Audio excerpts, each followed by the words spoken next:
If you want to go join that volleyball game, Adam, it's okay by me. Why not take a break?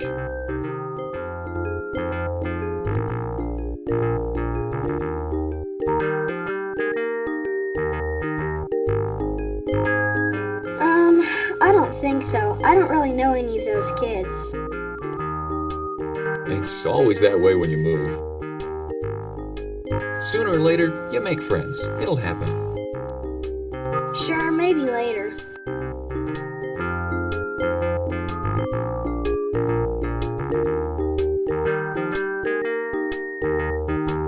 Okay, lab rat. If you're going to stay inside, come give me a hand with this.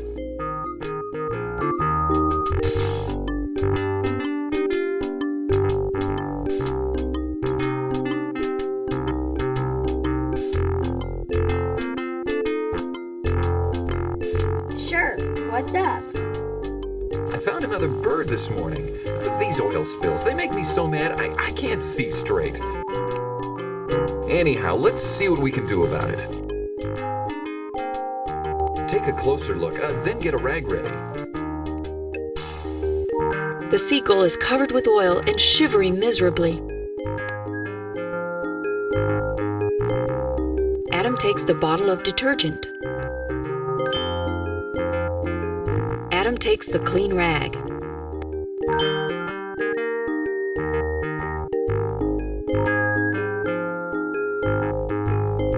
Adam puts some of the dish soap onto the clean rag.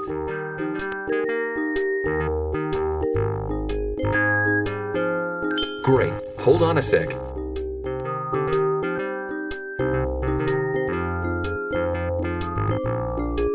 Easy now, pal. Try to apply the soap with the grain of the feathers. That'll get most of the oil without breaking them. Gross. Will the bird die? He might. Depends on how much of a shock he's had. We're going to do all we can. Why don't you finish up?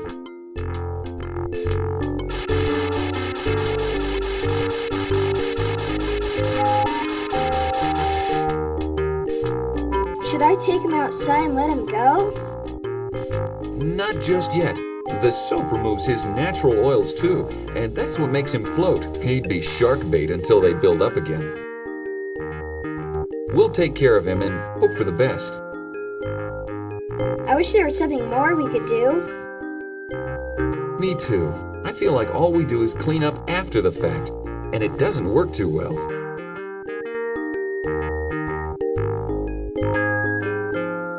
Even this fertilizer solution I'm working on for cleaning up the surface depends on too many factors, such as water temperature, current, stuff like that. I think this mix is better. It might even work on the coral a little bit. Try it out if you want. Blast! I'm late again. All these meetings are getting to me. So, do you want to go outside or stay here and maybe work with the dolphin? He's not recovering well from being entangled in that drift net. He could use some encouragement. Wow, could I work with a dolphin? Yeah, go ahead. Just look at my instructions on the blackboard in the treatment room first, though. We have to make sure we're all doing the same thing with him. Gotta run. Committees.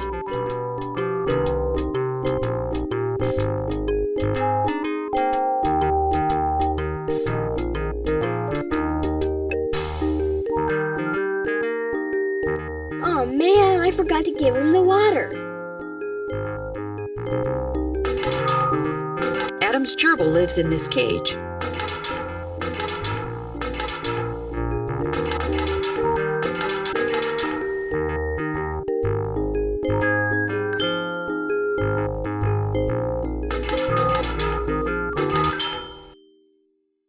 Adam attaches the full water bottle to the gerbil cage.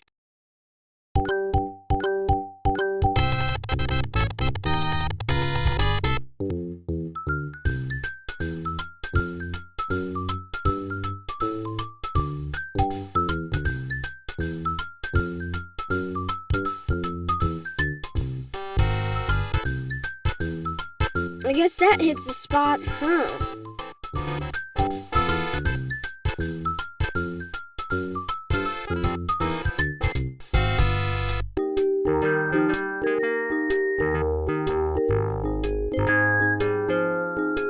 Adam picks up the garbage bag. He plans to use it to pick up trash when he goes diving later.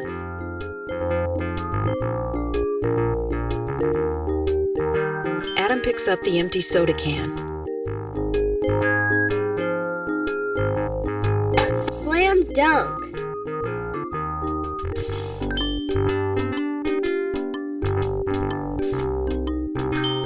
Wow, cool, my membership card.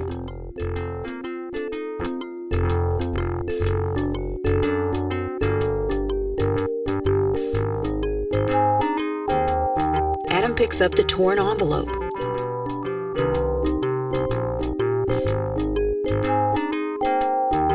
Jordan, look out.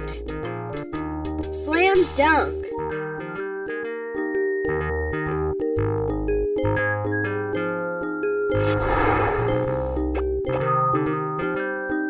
The oil has begun to sink to the bottom.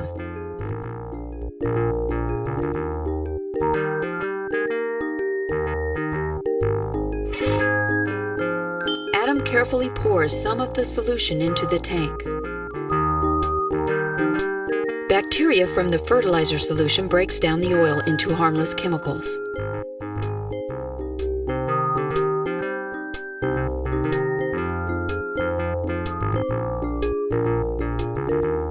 Adam's dad is working on an article called "Sonar Transmitters Revolutionize Toxic Salvage." An empty box has been left for a graphic, with the note, "See Blackboard diagram." 55 Fun Ways a Kid Can Make a World of Difference by Michael O'Brien. Neato, they put it in the EchoQuest box. The Student Environmental Action Guide, Earthworks Group. The Book of Whales by Richard Ellis. Vegetarian macrobiotic cooking. Aw, Dad, no way. The Rainforest Book by Scott Lewis.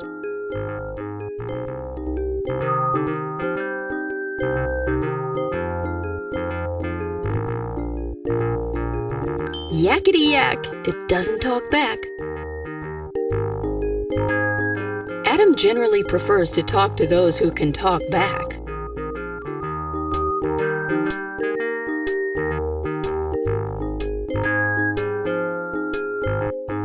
Adam's dad has drawn a diagram of an experimental satellite buoy.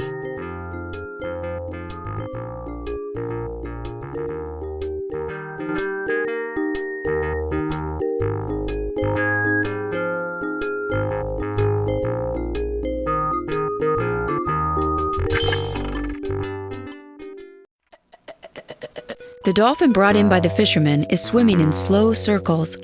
The vet says that it has capture stress syndrome.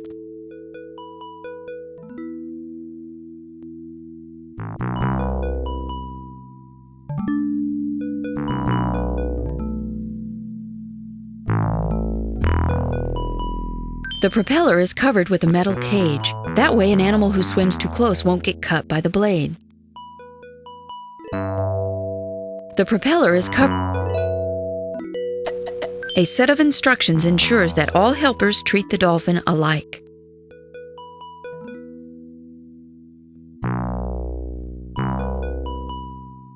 Hi! Hey, you're swimming better than yesterday.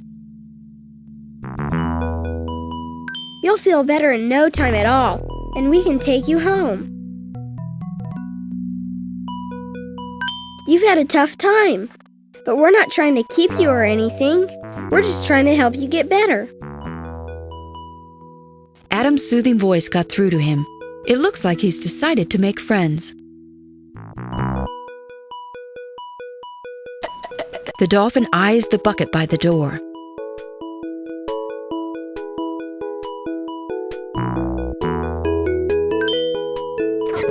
Adam picks up a mackerel.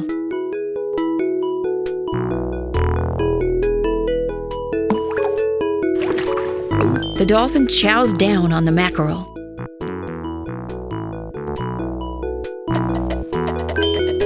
Adam picks up a mackerel.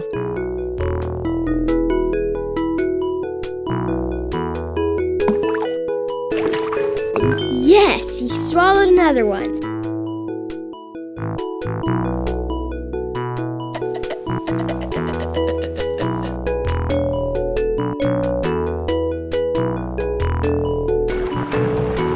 Moving slowly and carefully, Adam climbs into the pool. He can feel the dolphin's delight at having some company.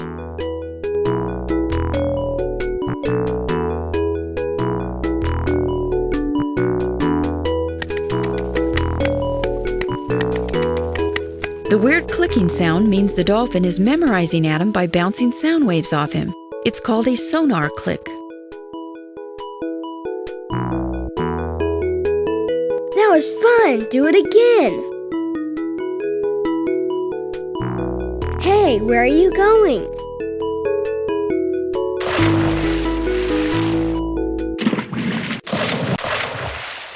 Whoa, good one!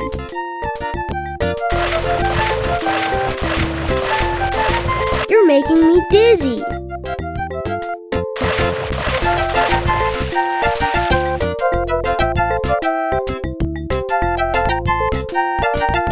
Catch me if you can, huh?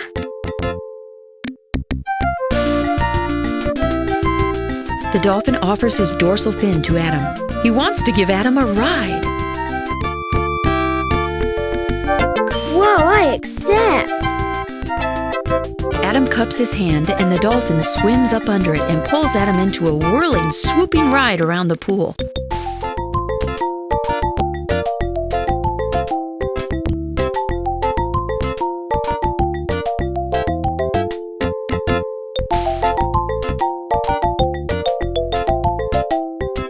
Hey, thanks, that was the greatest! The dolphin looks really frisky now that he's pulled Adam around. He wants to play some more.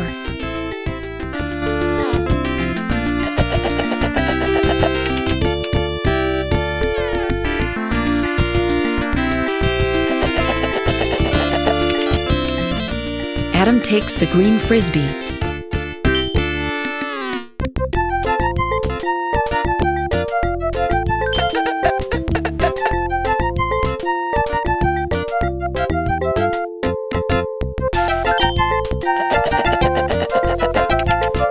The dolphin's psyched up and ready to play. There's no sense.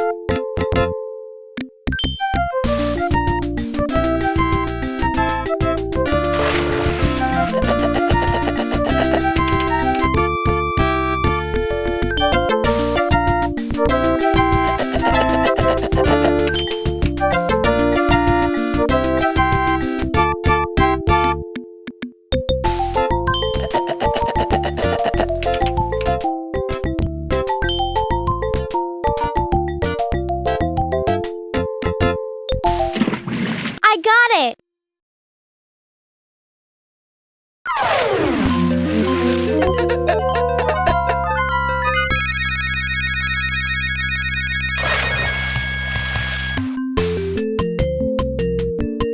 What? You talked? Did I? Oh, I guess I did. I guess the hermit's out of the crab, so to speak. Allow me to introduce myself, Adam. And you know my name? Nothing wrong with my hearing, above or underwater.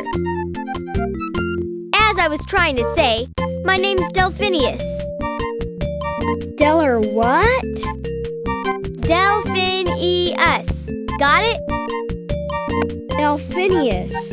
Got it. Complicated name. Cetus, our great whale king, named me. Of course, it sounds different in our language, sort of like this.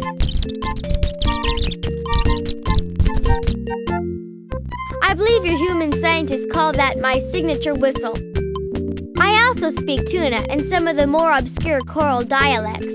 Those are too high-pitched for you to hear. Anyway, they're only useful in my kingdom. Cool! Your kingdom? Right, my kingdom. Oh no! My kingdom! Cetus! I remember now. I don't know what I've been thinking. How long have I been here? About a week. You're in pretty bad shape. A week? What a disaster! I've got to get out of here right away. Hold on. I'm not getting this. What are you talking about? What's the matter? That's me all over, just rushing straight ahead, not looking where I'm going. That's how I got into this mess in the first place. When I ran into that net, it's because I was searching for Cetus. He's missing and I was sent to find him. Maybe he's in trouble, or hurt, or worse. I have to find out before it's too late. Adam, please help me get out of here. Of course I'll help you, Dolphinius.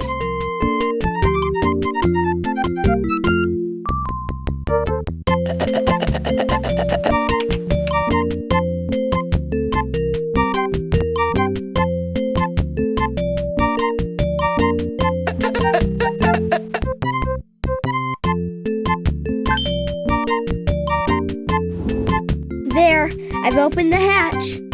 Dad said you were almost ready anyway, so he wouldn't mind. I guess this is it. I'd say to thank your dad, but he'd think you were nuts. My dad might surprise you. Are you sure you have to go?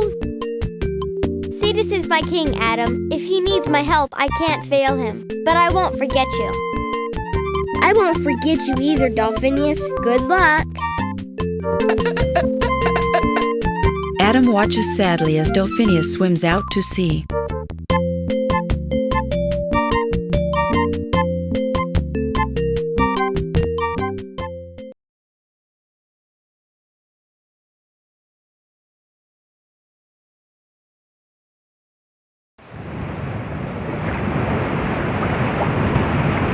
A familiar figure appears on the horizon.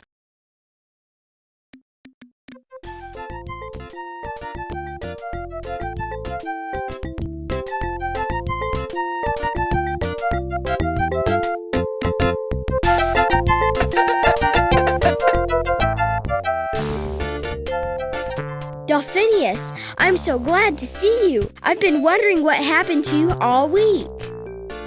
Did you find your missing king? No, things are worse than ever. Gotta catch my breath. Slow down. Take your time. What do you mean? Strange things are happening in the kingdom. Oh, it's too hard to explain. If only you could see it. Well, I could see it. I'll just go back there with you. You, a human? You must be joking. Human lungs could never last where we'd be going. You'll have to get ready, Adam, before I could even consider it.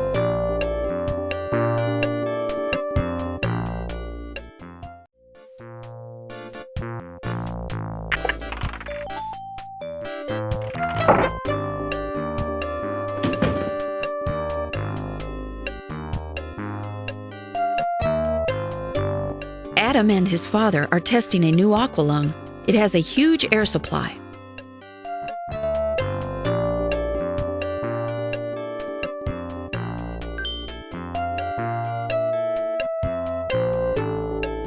Adam picks up the diving equipment and the transmitter. Okay, now I'm ready. I've got everything. Hurry up then. I have the worst feeling we don't have much time.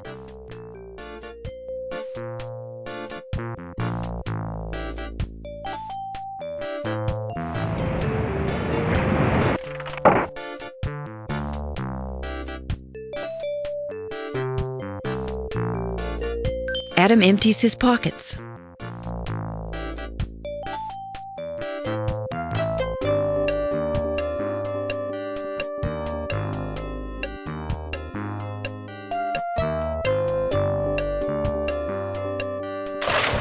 He puts on his fins, gloves, and mask and jumps into the water. You lead the way for a while, Adam. I'm still trying to get my sea legs back. Ha ha.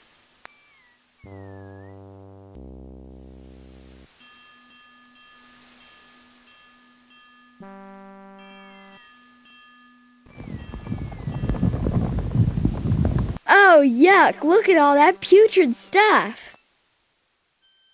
That's why they call it bilge. It's all their garbage, everything, and I do mean everything. Hey, look at that kid. He's about to lose control of the balloons. Hey, kid, look out. The wind's too strong. He's gonna let go.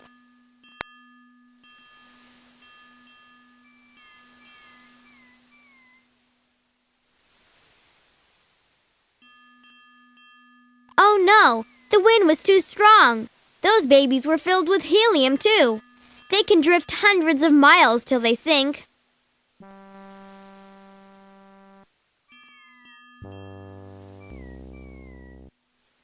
Some recyclable items peek out from the sodden mass of trash.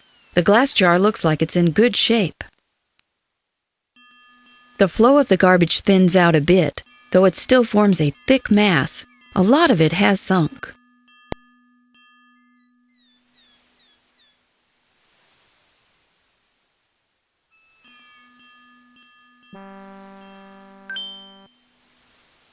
Adam picks up the glass jar and stows it away in his pack.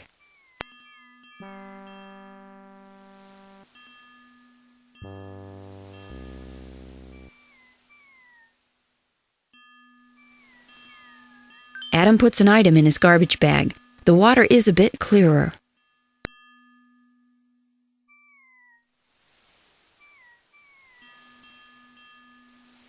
Adam has cleared a narrow path through the garbage.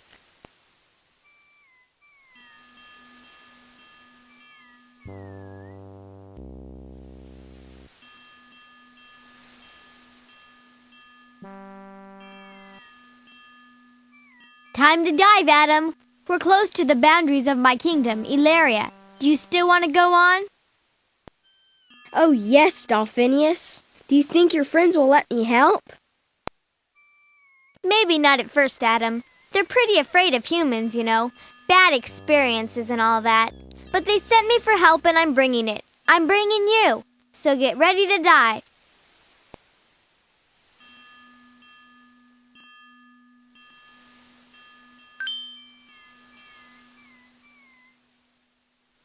Adam checks the pressure in his tanks, wets his mask, and clears his regulator.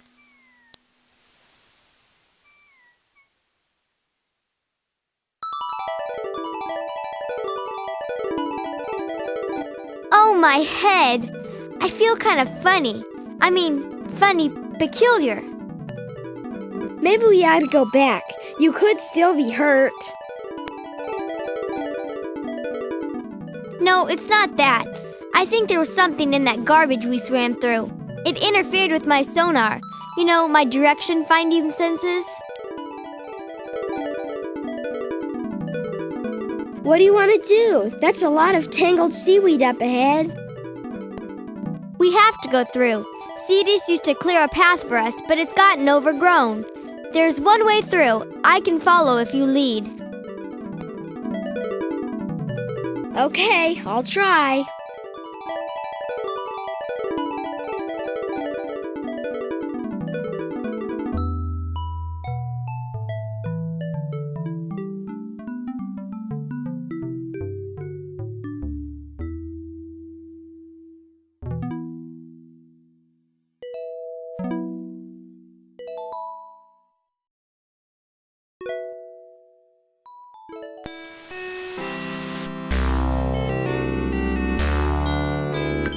Wow. She is beautiful, isn't she? Her name is Ilaria, my home.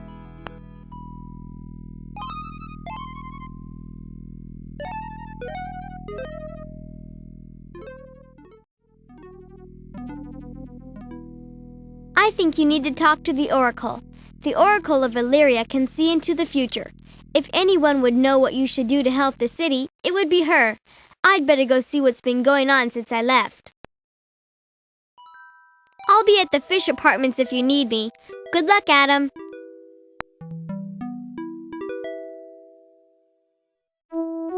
A long string that has narrow red shapes tied to it floats by.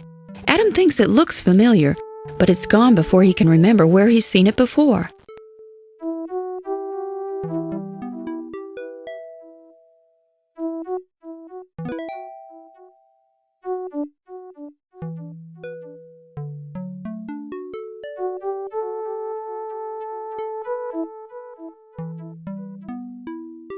Adam picks up the steel cage, thinking that it might come in handy.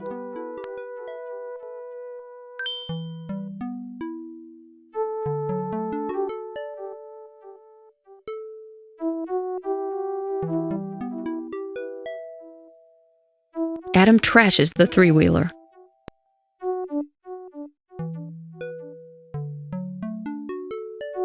The sad little beach ball, flat as yesterday's newspaper, sinks slowly into Adam's trash bag.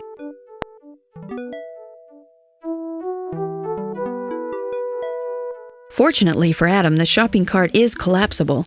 Adam stuffs it easily into his garbage bag.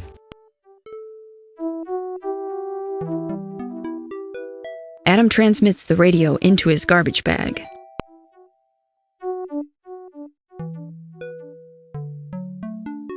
One of Adam's teachers used to talk about trash on TV, but this television is trashy without even being turned on. Adam dumps it in his garbage bag.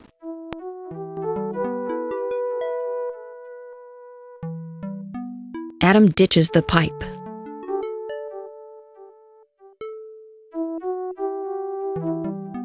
Adam puts the soaked and scraggly-looking bear into his trash bag.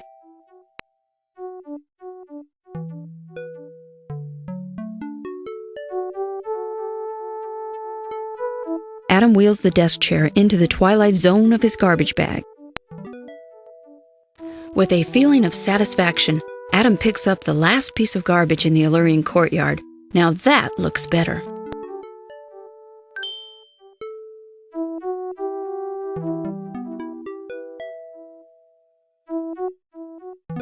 Adam is swimming in front of a large and impressive bronze statue.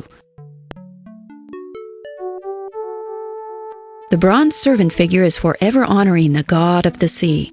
The servant's right hand is oddly cupped near his mouth, as though he was once holding something, but now it's missing.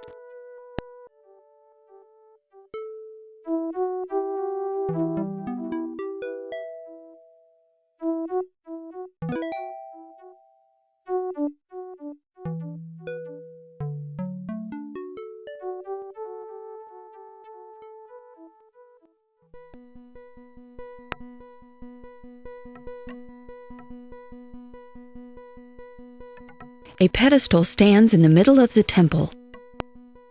On top of the pedestal is a large conch shell. Adam takes the bronze conch shell.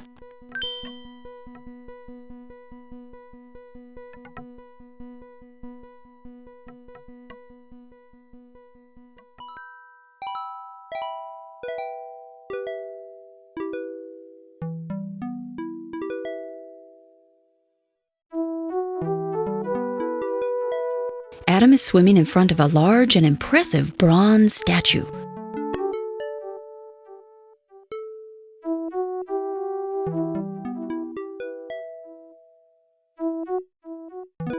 Adam places the bronze shell into the cupped hands of the servant, keeping his fingers crossed that this will work.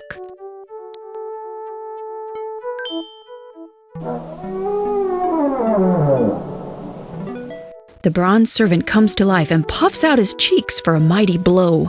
Poseidon has loosened his grip on the trident.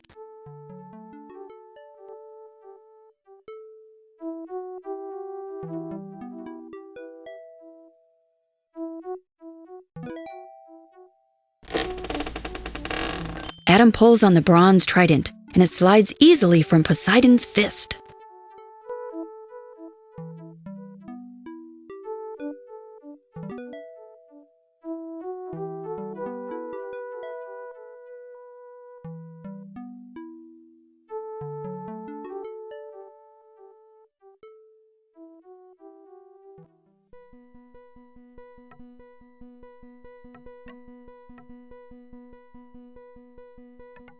On the wall is a mosaic tile picture.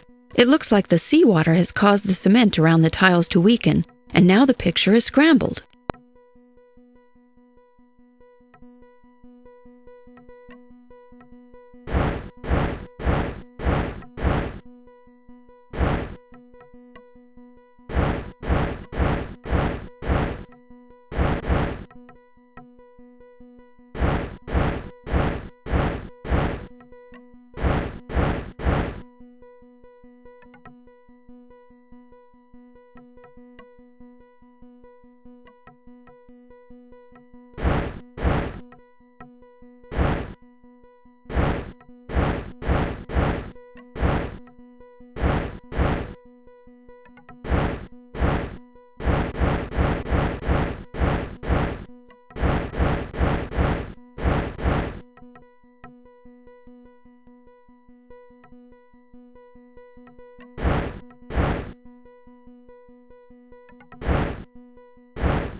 Choose the tile you want to.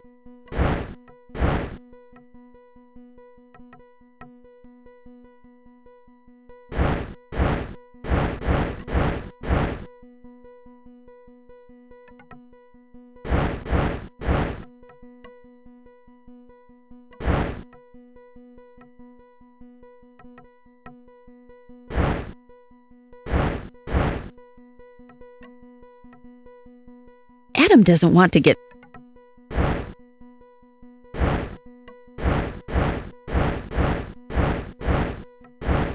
That's it! The mysterious mosaic is now fully revealed.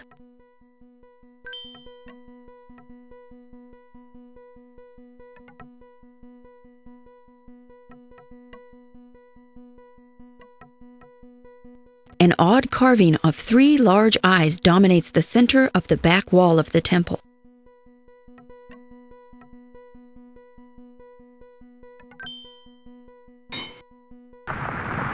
The trident pushes in the 3 eyes, and the wall trembles. A panel slowly opens.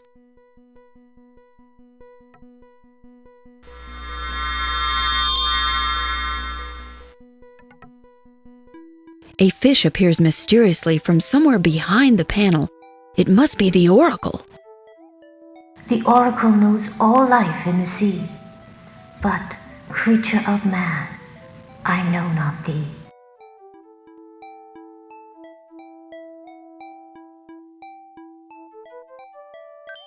My name is Adam. I came here with Delphinius to help save the kingdom. What can I do to help?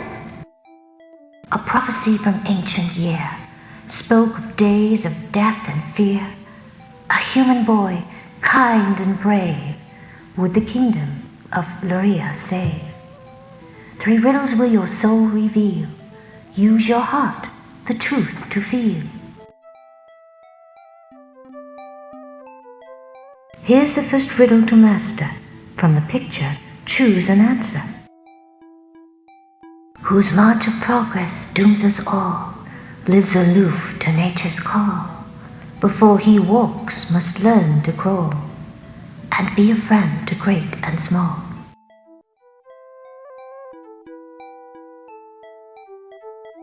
Is the answer man? The riddle you have answered true. A vision will I grant to you. Once there was a great whale king, whose tail kept off all poisonous things. Like under glass, we live so free from all with which man kills the seas.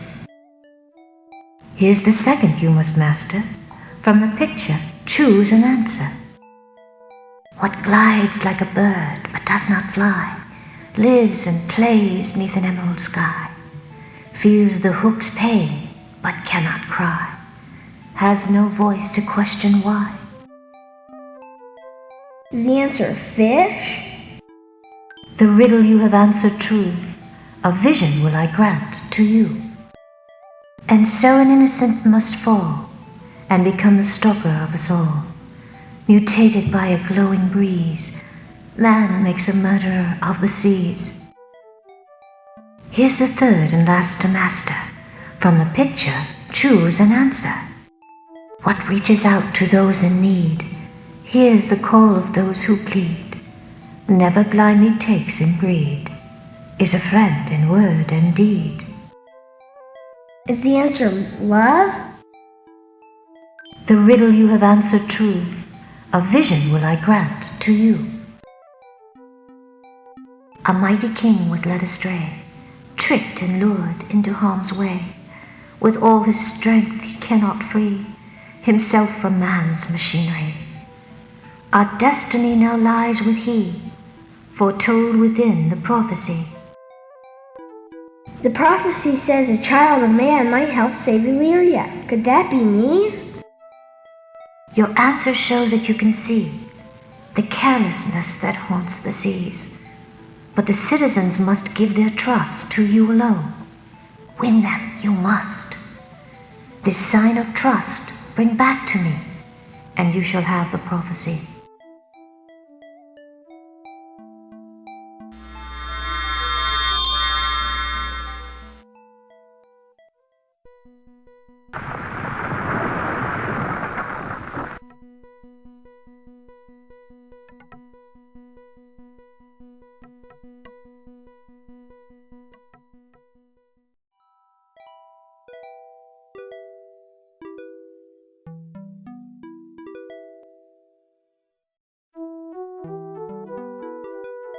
You met the Oracle, huh? What'd she say, Adam? What'd she say? She says I should find a sign of trust from the citizens. What could she mean, Dell? A sign of trust, eh? Beats me. Maybe you should talk to the city's mayor and the guardian of the greens. If you can find them, that is. I've seen hardly anyone since I've been back. It is kind of creepy. Where do you think I should look for the mayor and the guardian of the greens? Somewhere indoors. I'll meet you back at the fish apartments later. Come by if you can't find who you're looking for.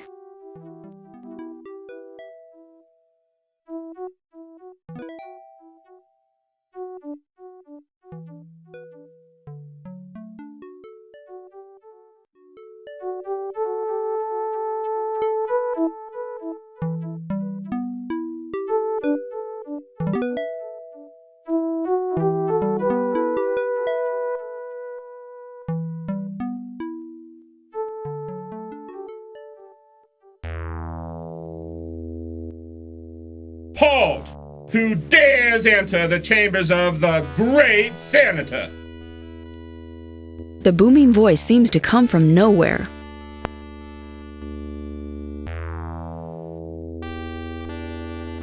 Though seeing no one in the room, Adam tentatively calls out. Who are you? I am me, which is to say, the great senator. Tremble before me. Oh, well, okay. I'm Adam. Delphinius brought me here to help. Adam? I know of no Illurians named Adam. You're human, a son of man. Here, where is that blasted blubber farm of a whale? What whale? You mean Cetus? Of course, Cetus. But I didn't say blasted blubber farm of a whale. Not me. I never said that. Benevolent, impressively large whale is what I actually said. Great Cetus maketh the food plentiful and the city pure. He banisheth the sharks and conger aliketh. He maketh the water clear, and filtereth the yucky stuff. Oh, and he maketh us cleanseth behind our gills. But Cetus is missing. I know that.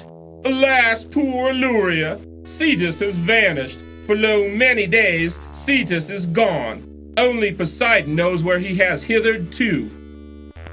But fear not, for the great senator will personally see to it that Illuria, great kingdom, survives. How will you replace Cetus, great senator? Things look a mess to me. Maybe I could help. Help? You? The great senator needs no help. The great senator has not acted because he is still pondering the situation.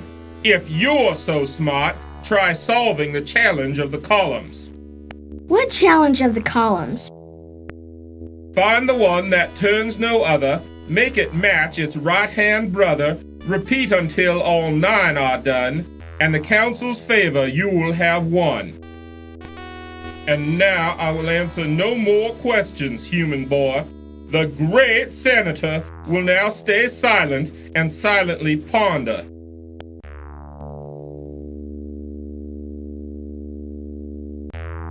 Adam thinks about the great senator's column challenge. Find the one that turns no other, make it match its right-hand brother, repeat until all 9 are done, and the council's favor you will have won.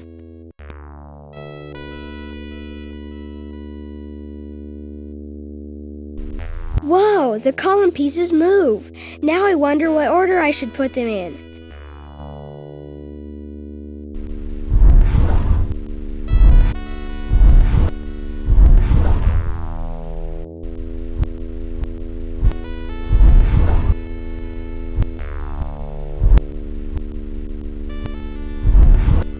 The column piece locks into place. It now matches the corresponding column piece on the right side of the council chambers.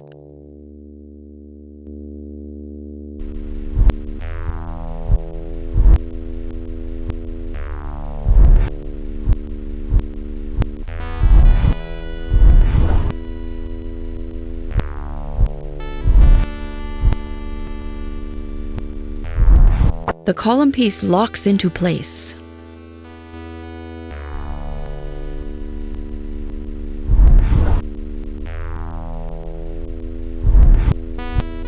The column piece locks into place. The column piece locks into place.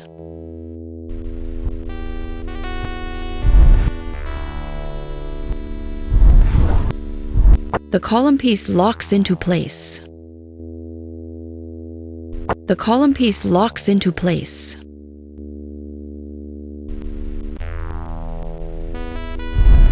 That piece is... The column piece locks into place.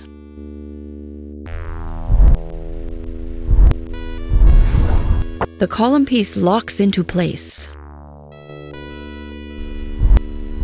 The last column piece shifts into place. Adam feels the water tremble.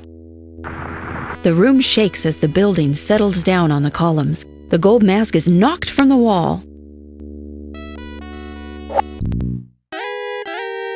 A dazed hermit crab stumbles from the fallen mask. Boo-hoo! Oh, boo-hoo! I can't handle it. I can't. I tried, but no one will listen to me. No one cares. Oh, boo! Boo-hoo!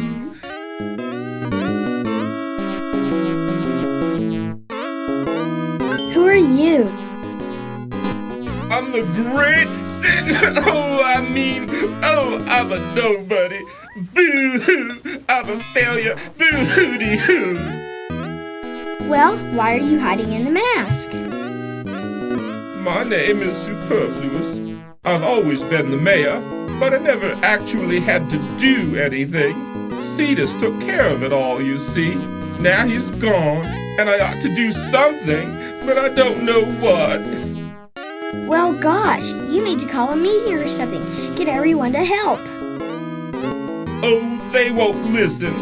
Why do you think I pretended to be the great senator?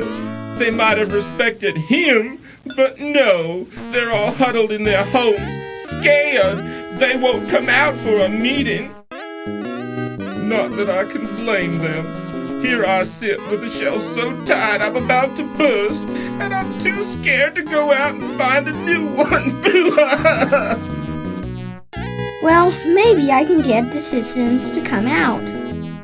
Why should they listen to you, a human boy?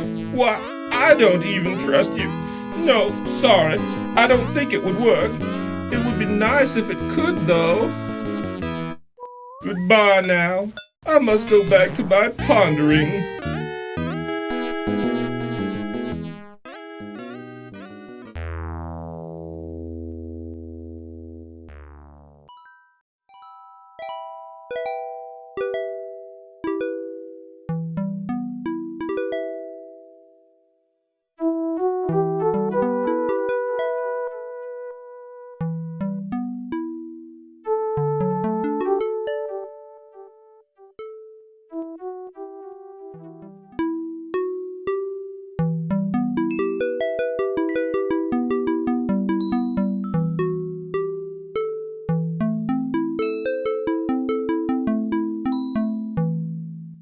Adam slams the soda down, his garbage bag. Adam puts the spritz on the spray bottle. With great relief, Adam cans the can of broccoli. Adam carefully picks up the brown shoe and does the world a favor by throwing it away. Adam wheels the rubber to a permanent parking spot. Adam reels in the old fishing line. Adam rides the wheel into the trash.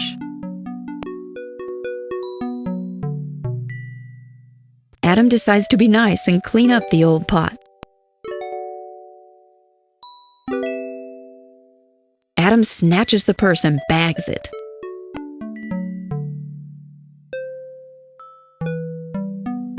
The cobblestones add a bit of beauty to this poor, dying garden. Adam doesn't want to disturb them. Adam slowly slips the sheet into the sack. Good job! Adam may not be able to reverse all of the damage to the plants in the royal gardens, but at least he's removed all of the visible litter.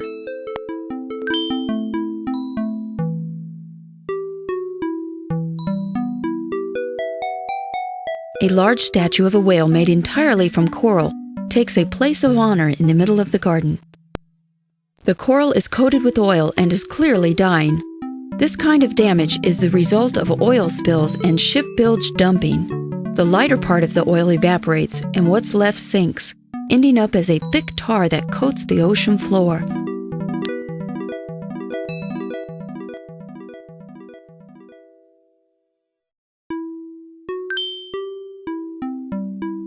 Don't worry, Coral. This is fertilizer solution from my dad's lab. I'm not sure if it will help you, but without it, you'll die for sure. Adam carefully pours the fertilizer solution over the whale-shaped coral. He puts the empty flask into his garbage bag.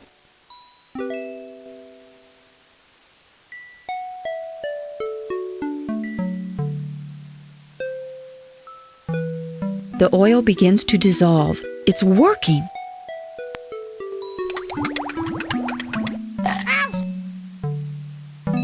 What are you doing to my coral, child?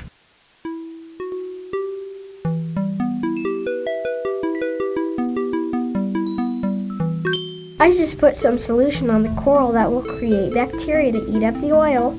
I only meant to help. I felt so sorry for the poor coral. A human? Feeling sympathy for the creatures of the sea?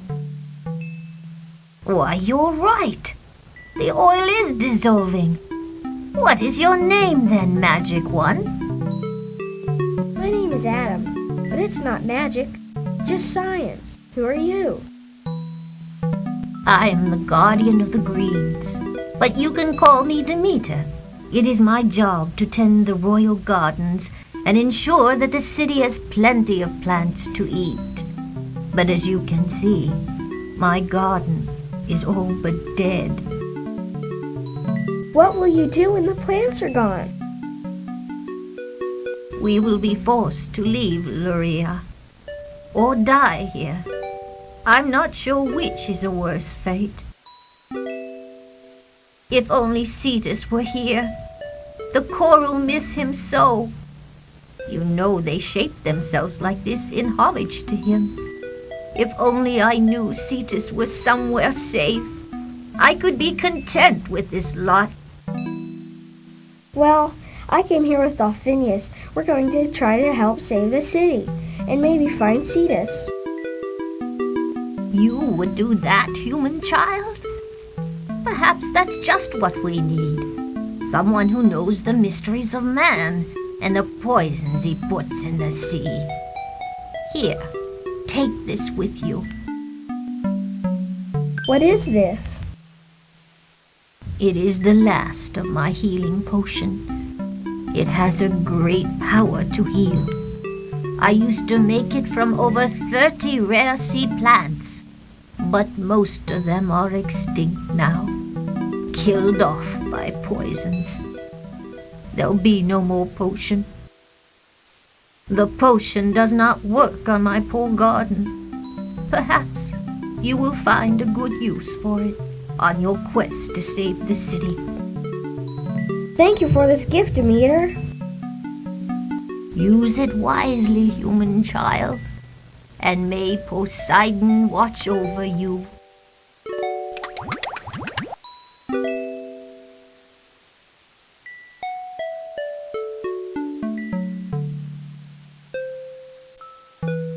A glop of tar has fallen from the coral. Something white is sticking out of the tar.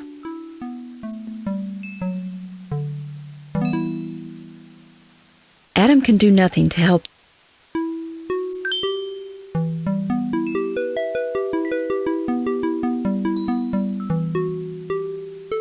Adam picks the shell up from the tar. Ick! It's a nice roomy shell, but it won't be much use covered with tar like that.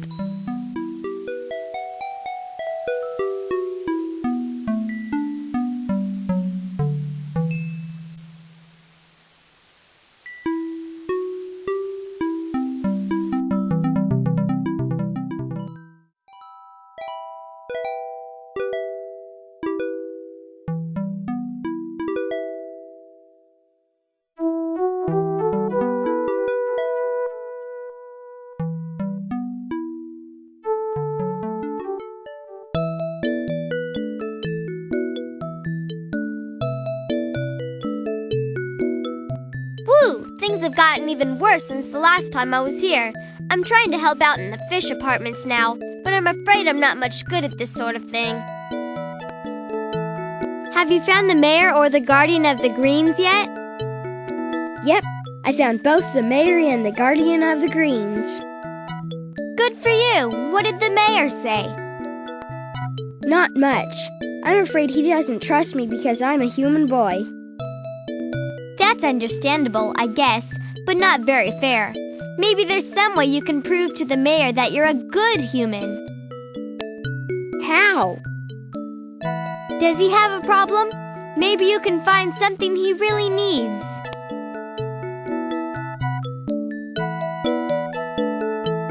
There's a thick cotton cloth lying on the steps to the fish apartments.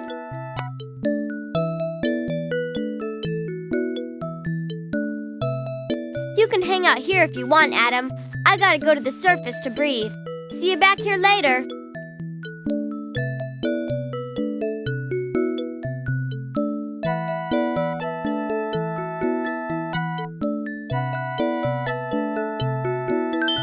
Adam picks up the cotton cloth and carries it with him.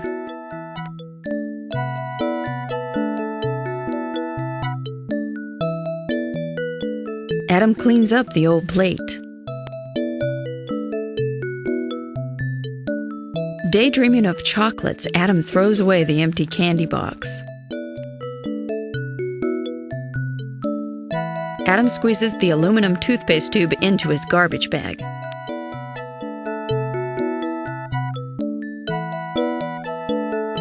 Adam disposes of the yucky old shirt. Adam stuffs the Dodgers baseball cap into his garbage bag. Good thing he's a Giants fan. Adam gives the old shoe the old boot and trashes it.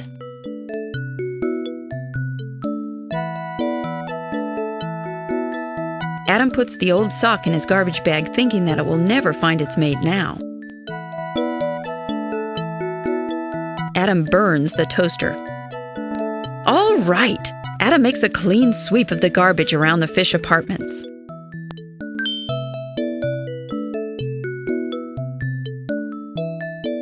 Adam uses the rag to clean the oil and tar off the shell. He gets all the oil off the shell, but boy, that rag sure is oily now.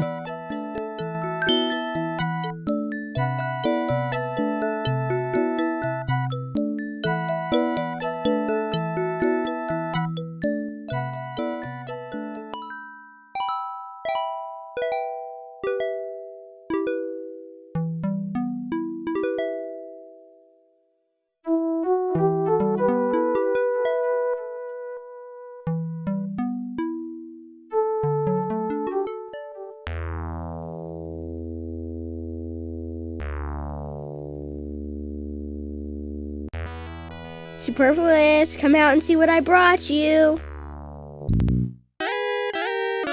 I found you a new shell. You said your old one was pinching you. Oh, a nice clean shell.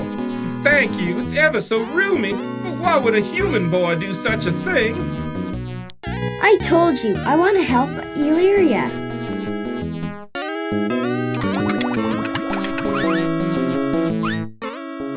Nice fit.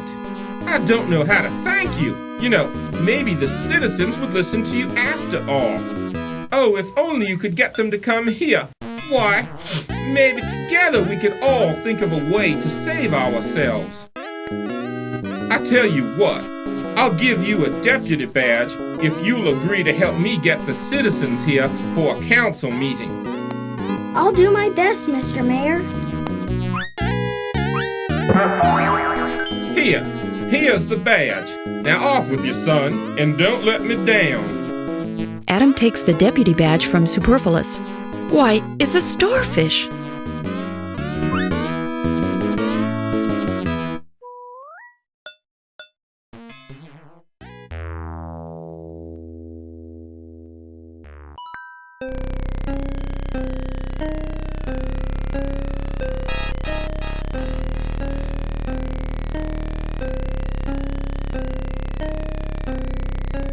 Two Illyrians swim into the courtyard, only to panic and run off. Adam wonders what on earth?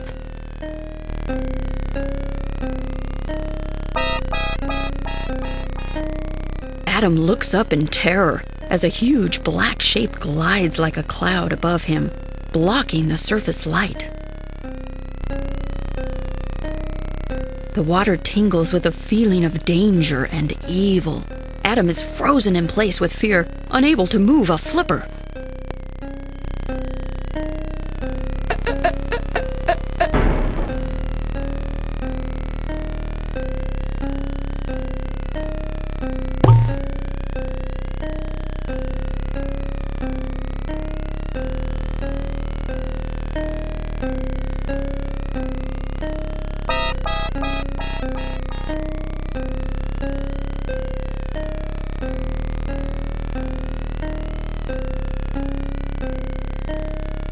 The black monster finishes its path and slowly glides away.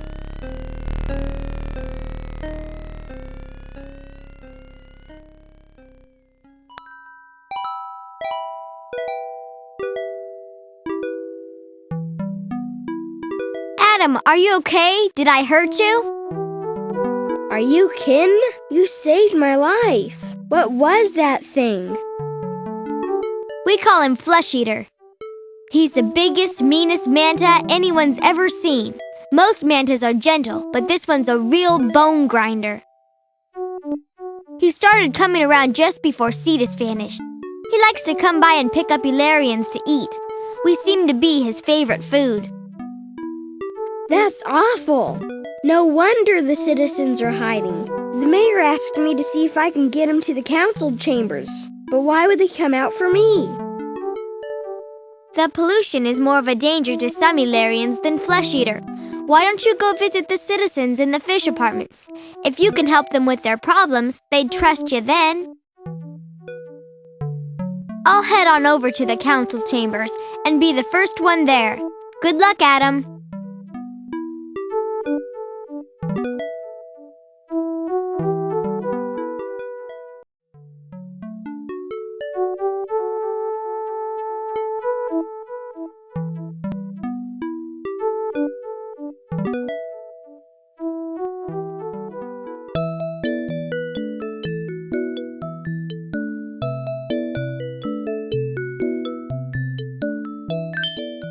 Hey, what you doing there, stranger? I'd like to go inside and visit the fish. Nope, no can do. I'm gregarious and I'm supposed to keep strangers out. That's my job. And I don't know you from Adam. But I am Adam. Sorry, no can do. You'll need a pass to get in. Yep, a pass. Where can I get that? You got me. I'm just the watchman.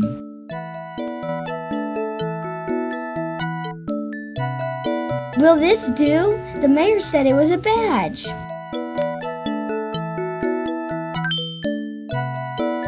Well, I'll be a starfish sticking to a reef shark's back. A badge from the mayor? Why didn't you say so, stranger? Visitor, feel free to look around. A plastic baggie floats down from the surface.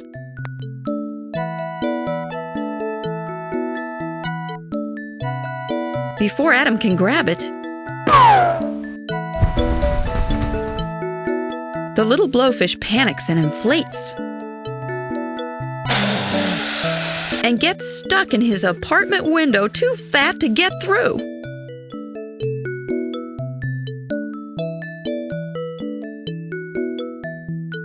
Adam pushes gently on the panicked blowfish, hoping to help him get back into his apartment.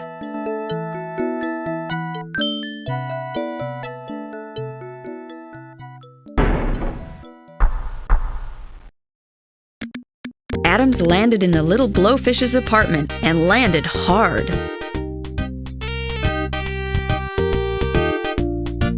Adam very carefully unwraps the plastic and frees the frightened blowfish. Are you okay? But of course, Narcissus cannot be distressed by mere mortal danger. Man, no. I did not even see the jellyfish that attacked me until I ate it. It wasn't a jellyfish, it was a plastic baggie. A human product, I'm afraid. A baggie? Plastic? How can I avoid what I cannot see? But who are you? And why are you so ugly, if you pardon my French? I'm Adam, and I'm a human boy. Haven't you ever seen a human before? But of course, I am not Le Babe. I have known many humans quite intimately.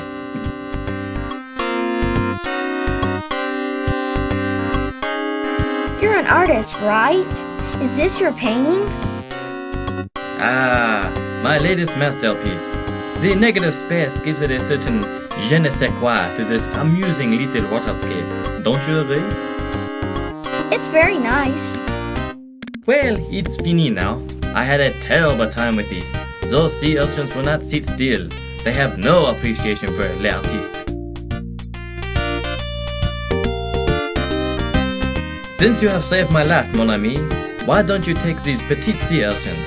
It is a humble gift, perhaps, but then having the pleasure of meeting me more than compensates, n'est-ce pas?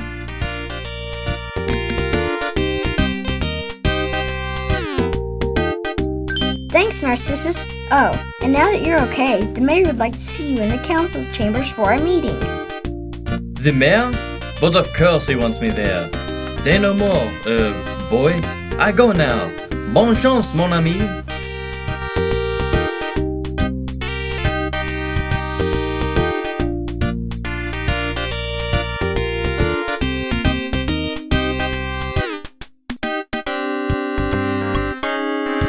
Adam picks up the plastic baggie and puts it in his garbage bag so that it won't be able to trap any other sea creatures.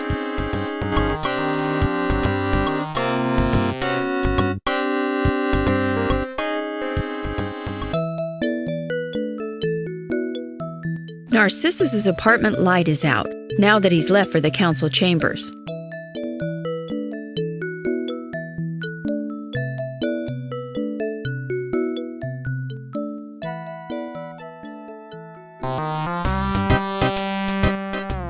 Whoa, dude, who are you?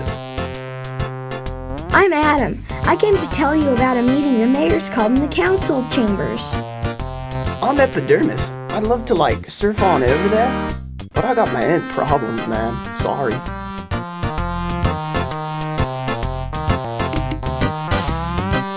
What's wrong? I'm gonna have to, remove myself from Illyria, man. Hit the road, wave a fin, become a memory. Way bummer, man.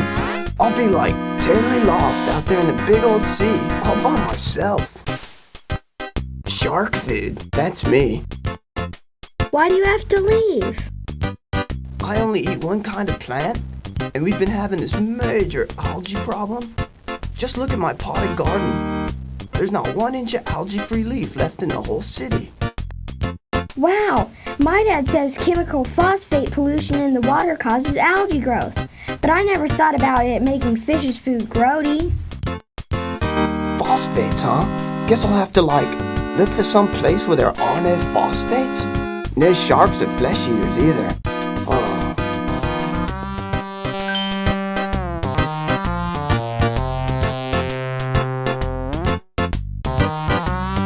Adam swims over to Epidermis's food plants and puts the sea urchins on the algae-covered leaves. The sea urchins begin to eat the algae. Gosh, they must have been hungry too. Hey, what's the story with the sea urchins, dude? The sea urchins eat algae. They'll clean up your plants, okay? But we need a whole army of sea urchins to clean up all the algae in the city. We can worry about that later, dude. For now, I'm just happy to have some food in my belly.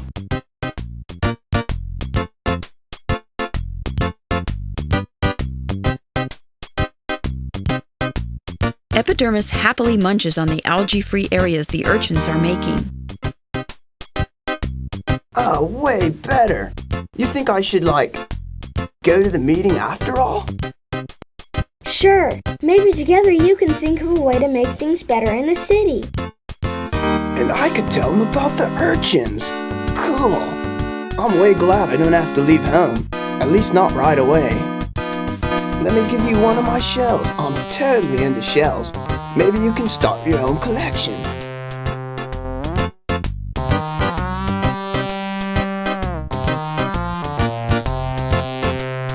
I like this one best because it's sharp as a knife. Just don't cut yourself, dude. And now I'm history, man. Like, hang cool. See you later. Bye, Epidermis, and thanks for the shell.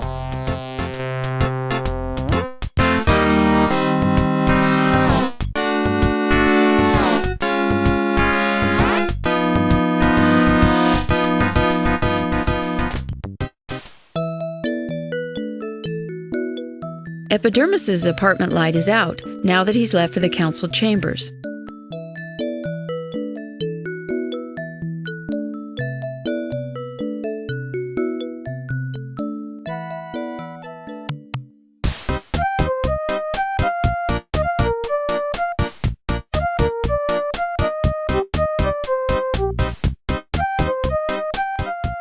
The swordfish has gotten his snout trapped in the plastic rings from a six-pack of soda. The plastic is tight and he can't open his mouth enough to eat.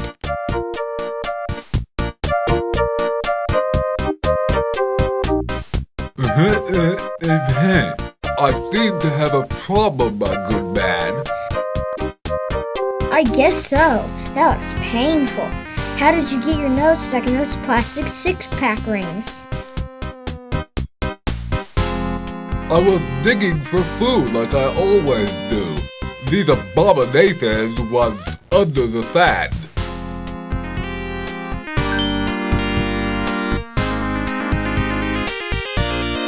I have a shell with a sharp edge. Let me see if I can get the rings off. Be careful, young man. A snout is a terrible thing to waste.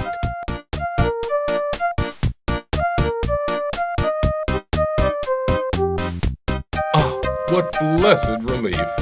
I was afraid I was a bit doomed, good fellow, but your speedy and accurate surgical techniques were my salvation.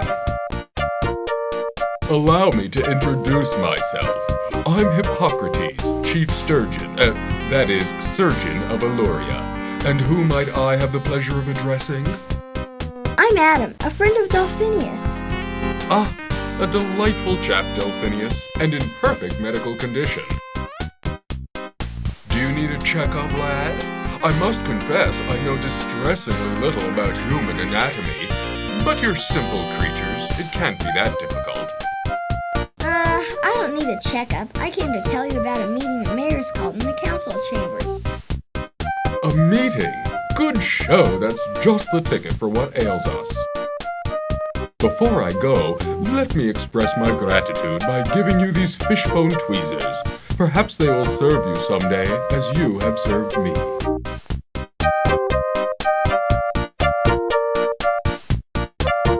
Adam catches the fishbone tweezers. Thank you, Hippocrates. 'Tis but a trifle. May you live many days, Adam, and be well.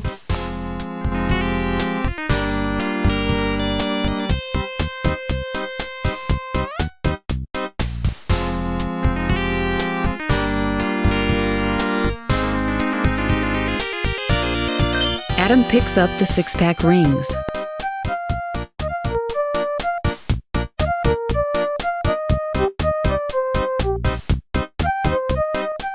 Major ecological sensitivity, man.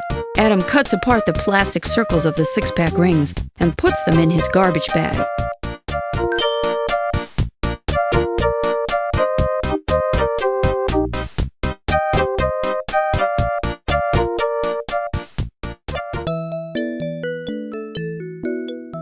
Hippocrates' apartment light is out now that he's left for the council chambers.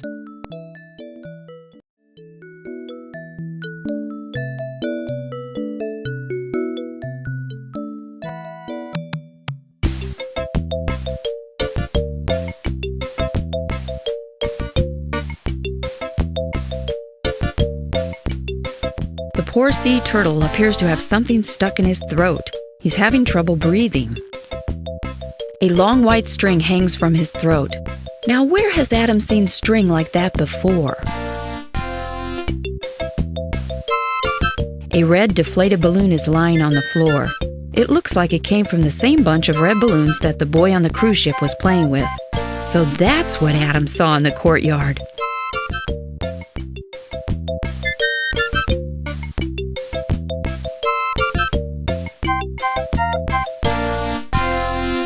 I'm gonna try to get the blockage out of your throat. Steady now. Adam grasps the string with the tweezers and pulls. Boy, it's really in there. Well, that didn't help much. The string came off, but whatever is stuck in the turtle's throat is still in there. Let's try this again. Open wide now. Adam uses the tweezers to reach carefully into the sea turtle's mouth and grasp the end of the object blocking his small throat. I say that was terribly nice of you. I was having the most dreadful time breathing. That was a balloon I pulled out of your throat. Why'd you eat that? I mistook it for a particularly delectable dark comestible. My error, and a nearly fatal one. My throat, you see, is quite miniature. The rubbery texture of that balloon blocked it completely.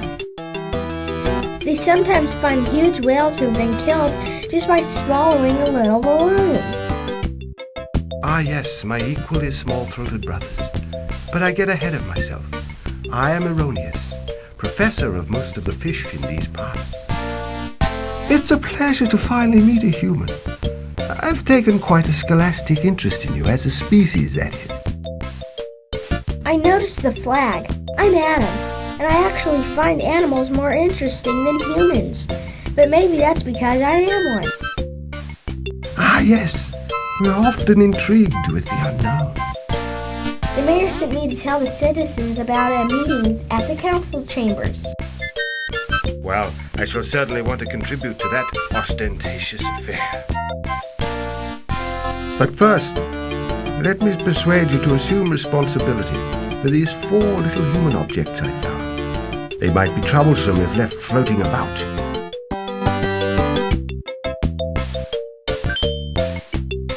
4 metal screws?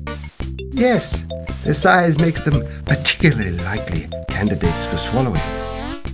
I'll take care of them for you. Well, I'll go join my fellow citizens now. Be well, my human friend. It's been a pleasure.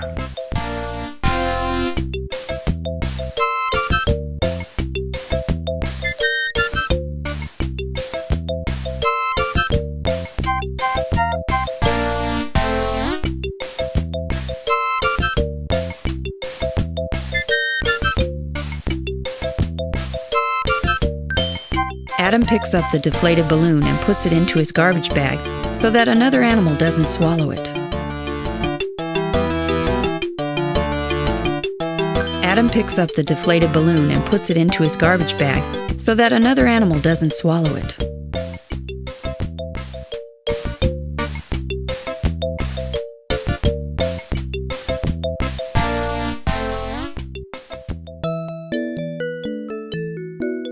Erroneous's apartment light is out now that he's left for the council chambers.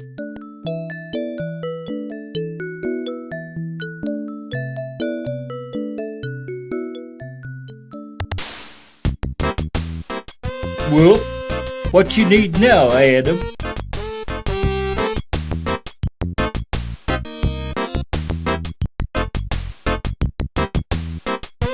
Why are you so blue, Gregarious? I'm holding my breath. Why on earth are you doing that? You see these bandages?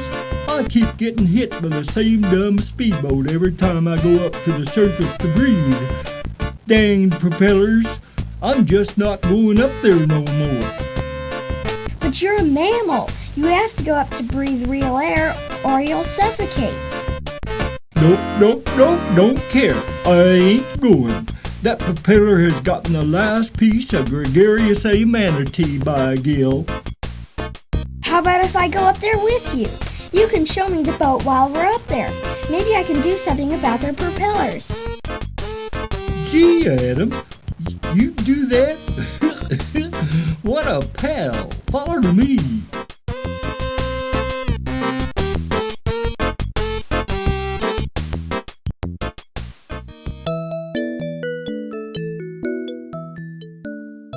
Adam follows Gregarious as he leads the way up out of the city towards the ocean's surface.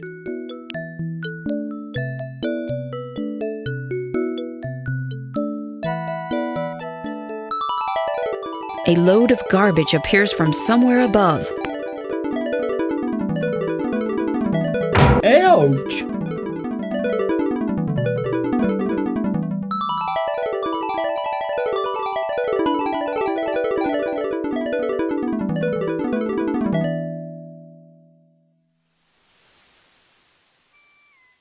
Oh, it sure feels good to breathe. Is this the boat? Yup. Gosh darn propellers anyway.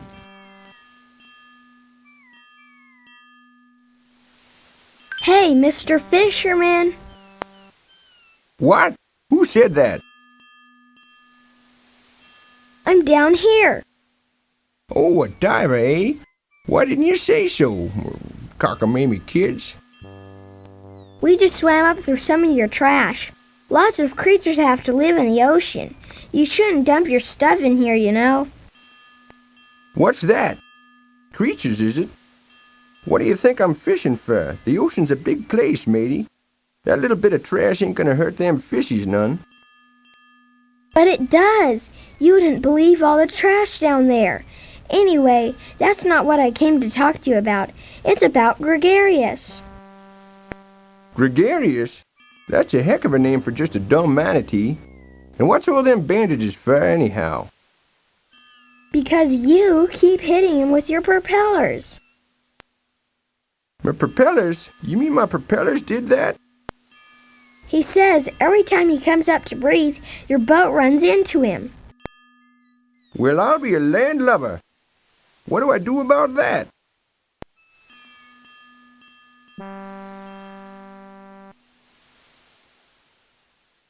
Adam attaches the 4 screws to the steel cage.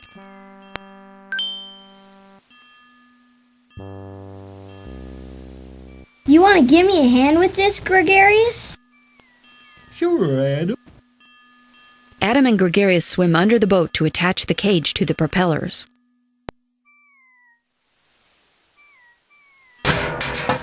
With Gregarious's help, Adam fits the steel cage over the propellers and fastens it on with the 4 screws. Oh, I see what you're talking about now. That cage jimmies right over them propellers, don't it? Yep. Now you don't have to worry about the manatees. Thanks, son. You're not too bad for a kid. Thanks for making my boat safe. Guess I'll think about what you said about the garbage dumping. Thanks. Bye now.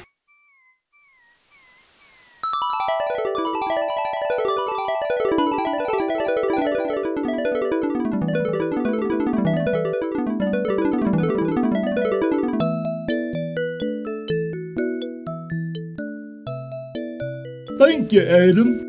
Now I can breathe anytime I want to. Will you go to the mayor's meeting at the council chambers now? Well, I'll have to wait till everyone's out of the apartments. I am the watchman, you know, but I'll go along as soon as I can. Okay, bye.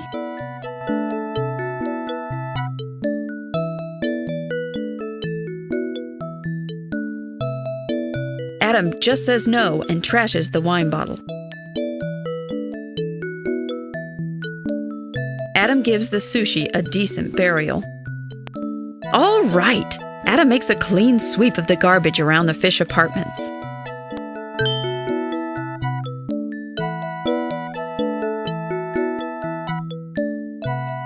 A water pump, old but still working, lies on the ocean floor. It must have fallen from the fisherman's boat. Perhaps he got a newer model.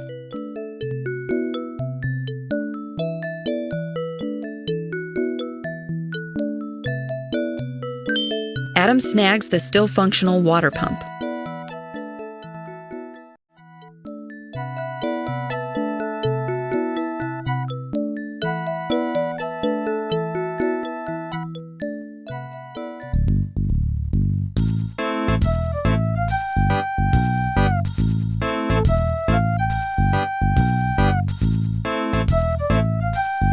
A beautiful lionfish floats stunned and unconscious in the water. Oh no! A bottle of chlorine bleach!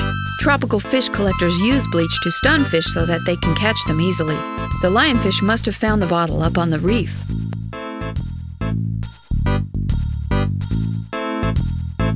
Good idea. Try using the garbage bag.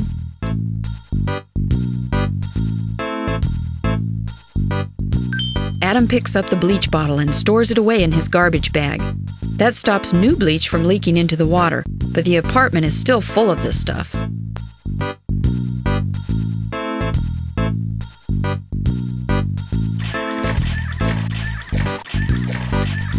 Adam uses the water pump to cycle the old contaminated water out into the much bigger area of the open sea.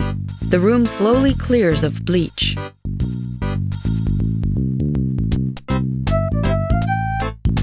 Oh my, what happened here? You used a bottle of bleach for your table and the bleach knocked you out. I'm afraid bleach is one of those man-made dangers you'll have to watch out for. How are you feeling now? I'm fine, just a little woozy. My name's Olympia. Who are you? I'm Adam. I'm here to tell us citizens about a meeting in the council chambers. The mayor's asked everybody to come. A meeting? You mean with other fish? I don't know. I'm pretty shy, I'm afraid. I don't like crowds. Why not? Well, it's my spines, you see. They're quite poisonous. I can't help it, you know, but there it is. I'm always afraid that others will be afraid of me, or that somehow accidentally. But you can't just hide in your room. Everyone needs friends. Listen to me, I sound just like my dad. I guess he's right after all. Anyway, I think you're really nice, and I think your spines are cool. You like my spines? I never thought anyone would like my spines. Well, maybe I could go. It is important, I think. Maybe your spines could help other citizens.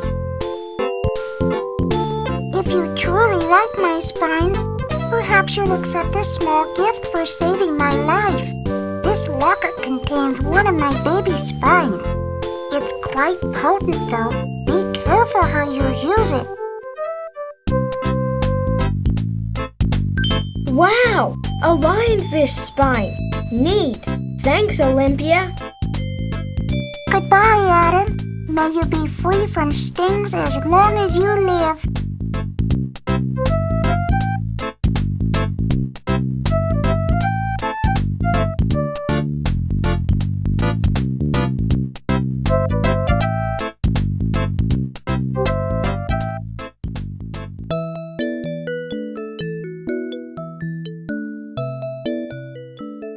Well, all the citizens are gone now. I'm off to the council chambers for the meeting. See you there.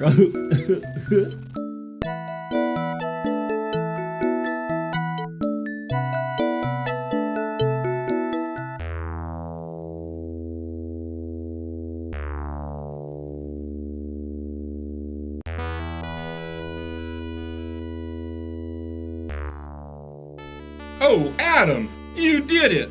Because of you, we Allurians are ready to help ourselves. The new cleanup committee will keep the dangerous garbage from building up around the city, and the Flesh Eater Watch will sound the alarms whenever that horrible monster gets close. And thanks to your little lesson, we know a lot more about the dangers of human garbage and how to avoid them. I wish I could do more. I wish I could stop all this stuff from bothering you at all. Well, when you return to your world, just remember that feeling, and maybe you can help things get better someday. For now, why don't you take this gold mask as a sign of our gratitude? I don't need it anymore. The citizens seem to actually listen to me as little old Superfluous. The great senator is gone for good. Thanks, Superfluous. I mean, Mr. Mayor.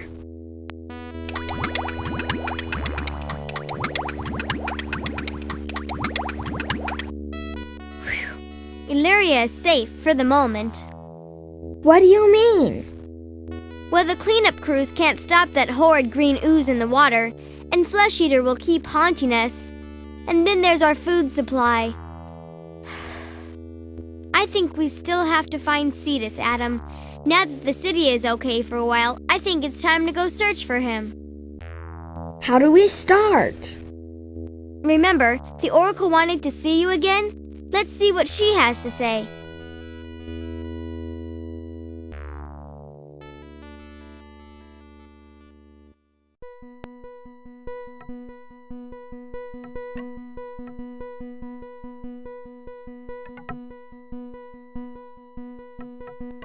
An odd carving of 3 large eyes dominates the center of the back wall of the temple.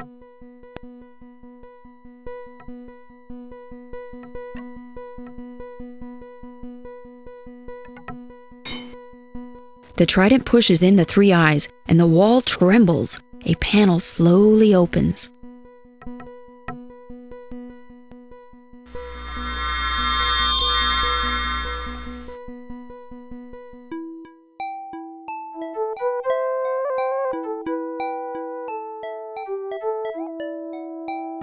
Adam hands the gold mask to the Oracle, holding his breath with anticipation. A sign of trust is given to me, a mask of gold for all to see. Poseidon's favor has been won by the child Adam, the chosen one. Here now is the prophecy. In the place where shadows creep, rests the poison of the deep. What came from man must now return, lest the kingdom die, the oceans burn. Held hostage is the king of peace. None shall be safe till he is released. Only love can face the one most vile, to save us all, a human child. But how can I save the kingdom? Only fragments can I see, but let me tell them now to thee. Armor for a modern knight, from the depths a glowing light, a net of bones, a wall of stones, a floating orb, a silver wire, will help you in a place most dire. Here on parchment are the clues. May Poseidon watch o'er you. Adam takes a parchment scroll containing the prophecy from the Oracle.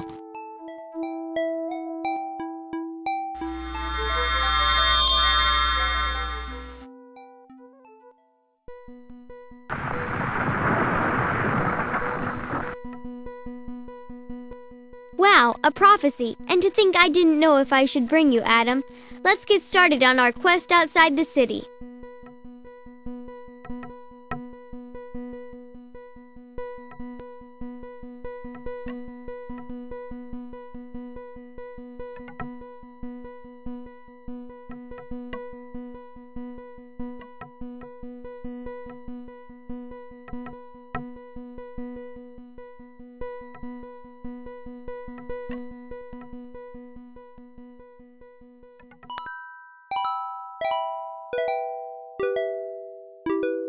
Come on, Adam. There's a reef south of the city. Let's head out and see what we can find.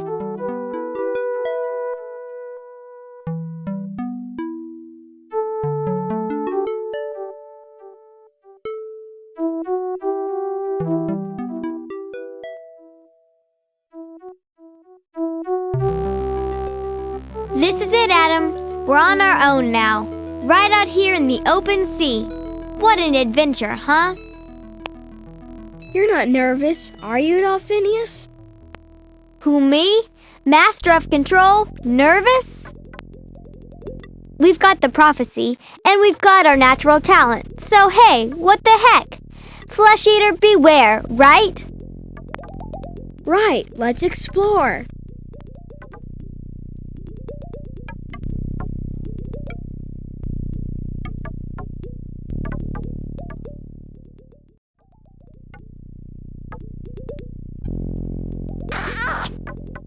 Can you stand it?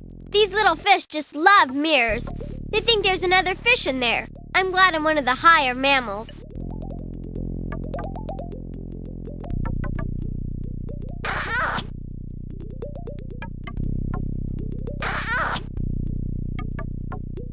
The sodden doll goes into the garbage bag.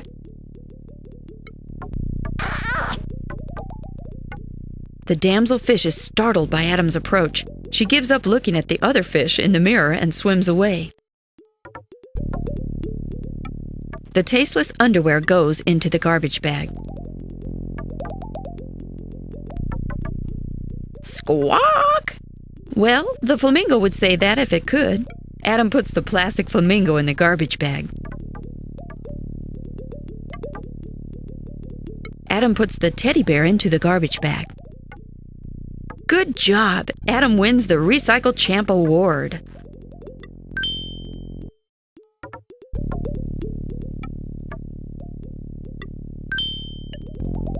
Adam picks up the old rearview mirror and puts it away. Hey, cool! There was a diver down here the other day using something like that to attract the fish. Nice to find somebody who wants to make friends rather than collect us.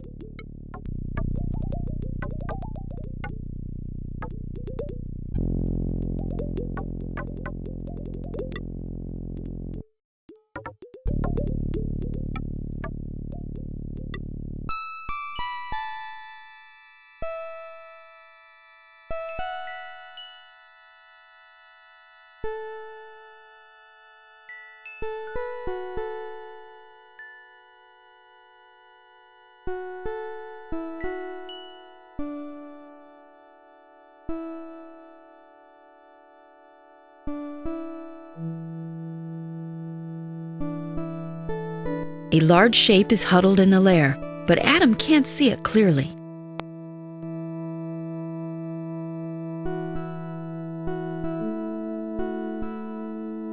On a hunch, Adam puts the jar down in front of the dark opening.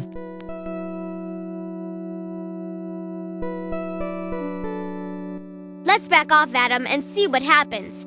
I think I hear something in that hole. Find some place to hide.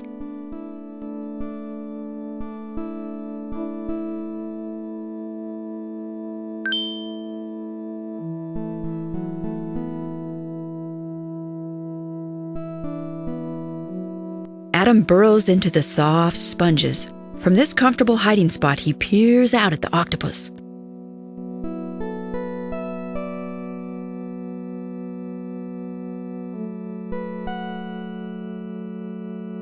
Look it, an octopus! They're curious about everything, but kind of cranky. The octopus thinks he's alone now. He sneaks a tentacle out and grabs hold of the jar.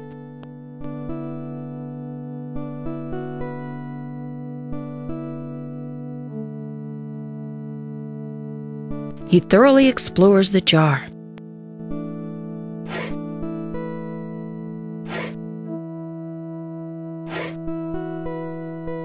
Look at that! He untwisted the lid. Kind of the can opener of the sea.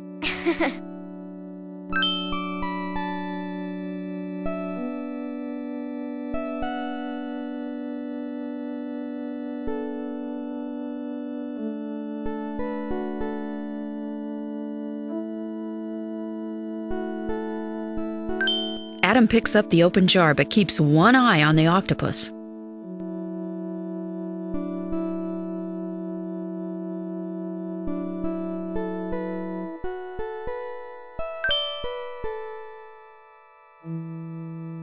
Adam shines the mirror toward the octopus. The octopus peers into the mirror. Red with rage, he charges out to fight the other octopus. Whoops! The octopus sees Adam, a human. White with fear, he shoots a cloud of ink and flees.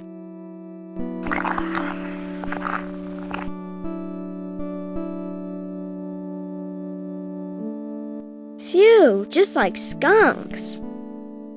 Actually, like octopi.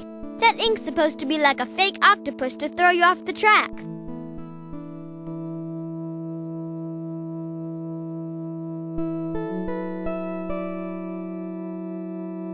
A coiled piece of wire can be seen at the mouth of the dark opening. On looking closer, Adam sees that it's really part of a long cable.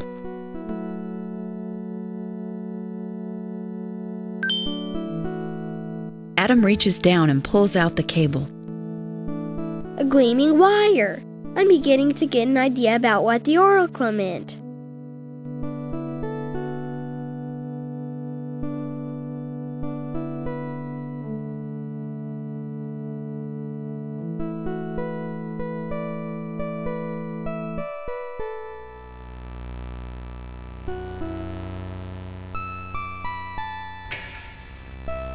Oh dear, some fish fell for a line, so to speak. You might say it was lured into difficulties. Why not just say it's a fishing lure? What, and miss the chance for a witty reply?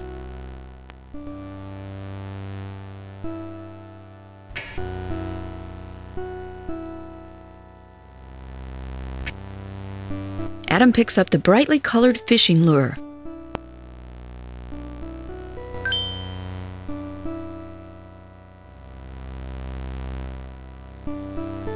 Some kind of underwater maintenance vehicle has broken down here. The fission plants are slowly taking it over. A storage panel is just behind the sodden seats.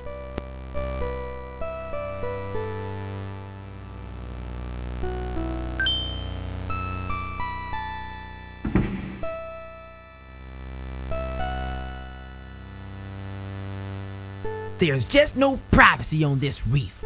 We're going back to the city. Gross me out! It's a mess in there. Adam picks up the hammer, but it crumbles into rust. Adam picks up the steel saw.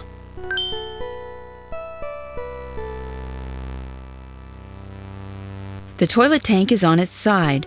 The lid is jammed over the tank at one corner.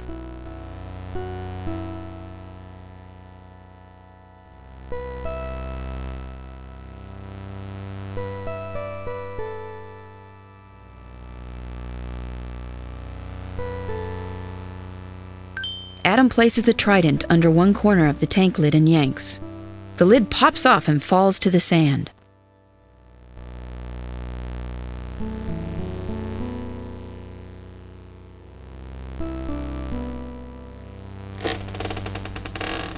Adam pulls the toilet float from inside the tank.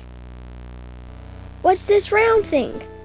Oh, I know. It's called a float. Round. Let's see, what does that remind me of? It's the prophecy again. A floating orb. Not what I expected at all. Even the oracle has a sense of humor, I suppose.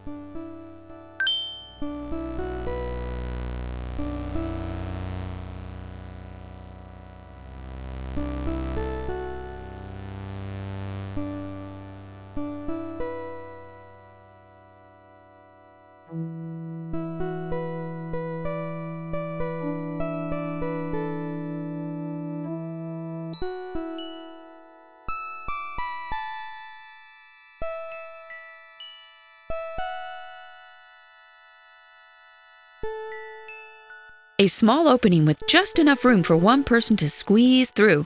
Before lunch, that is.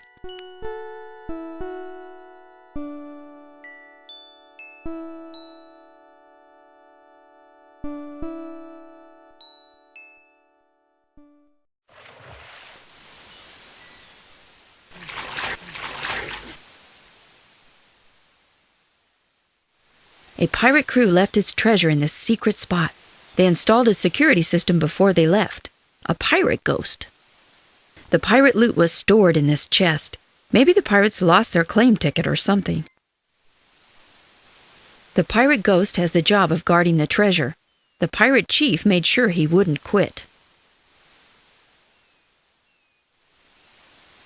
Dreaming of pirate treasure, Adam opens the chest. A tiny blue crab has been napping in the chest. He scuttles away to find new shelter. I guess he was napping. Not a good place for it. The chest was empty except for the crab. Someone else has been here recently. Unless, of course, you believe in 100-year-old crabs. It's a conquistador's pike. Someone made sure the pirate on duty would get the point. No doubt this is a skeleton key.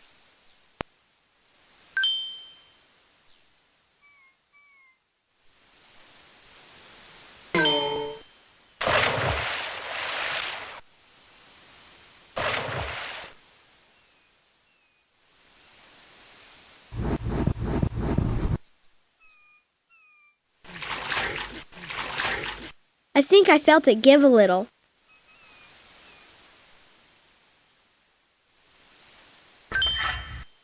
The pike snaps into pieces and the key goes flying into the water.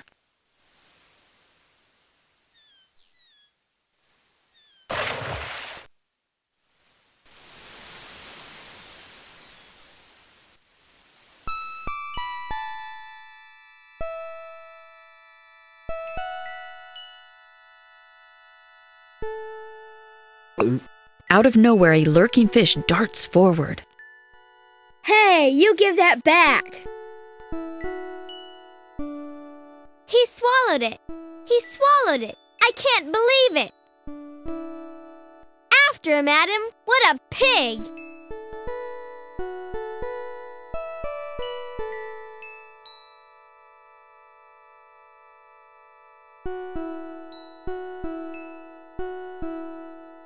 The red fish streaks across the reef toward the east.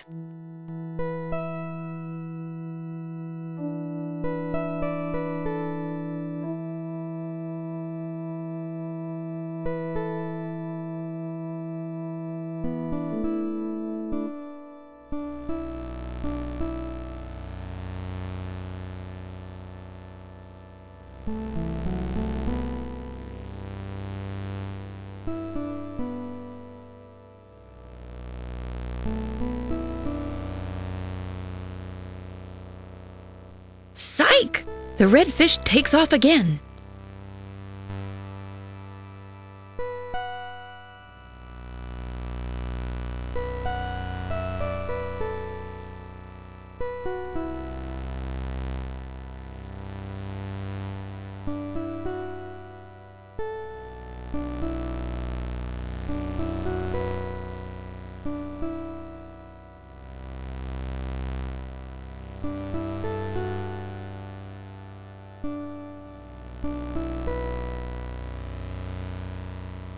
The redfish keeps up the speed as it heads back the way it came.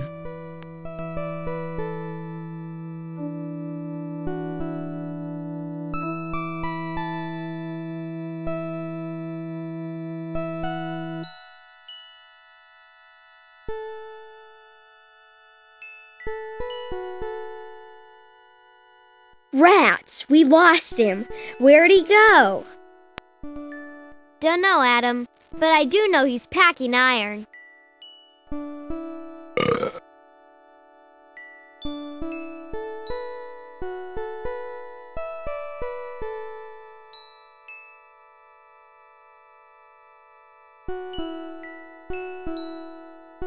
The anemone heaves with discomfort. Clearly, he's bitten off more than he can chew.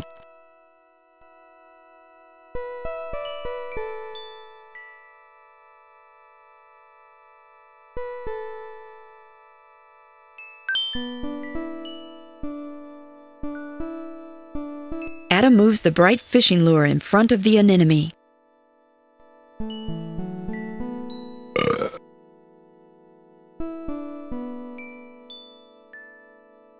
I guess that'll show him to get grabby.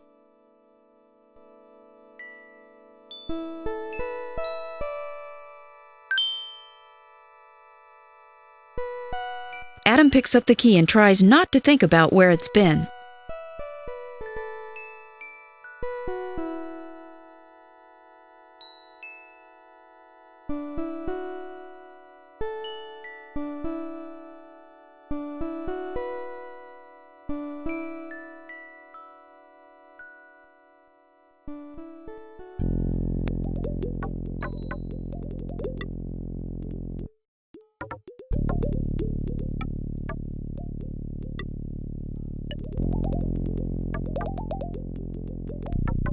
Ooh, weird. Let me look at that.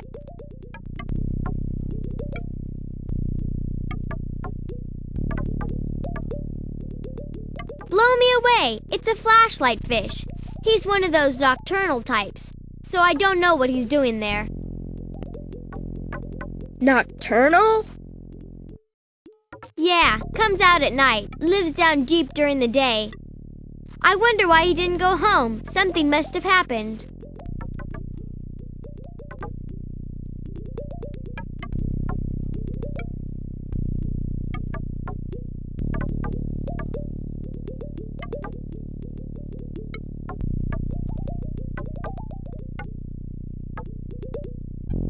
Adam senses some movement inside the ear.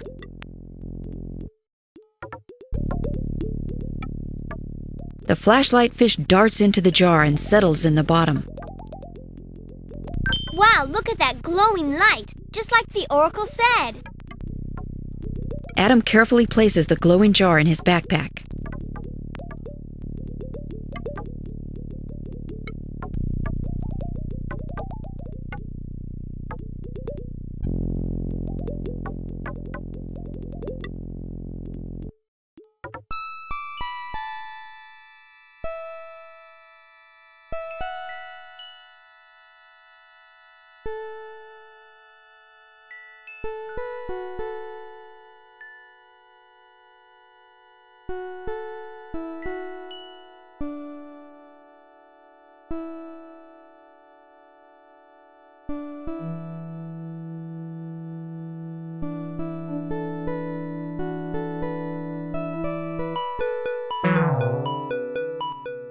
Oh, horrible!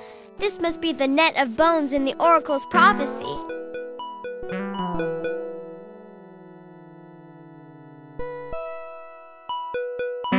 Look, Del. That little lobster over there is still moving. Why, that's Persephone, Demeter's daughter. So that's what happened to her. Do you think you could get her out, Adam? I already know my flippers are useless against that drift net.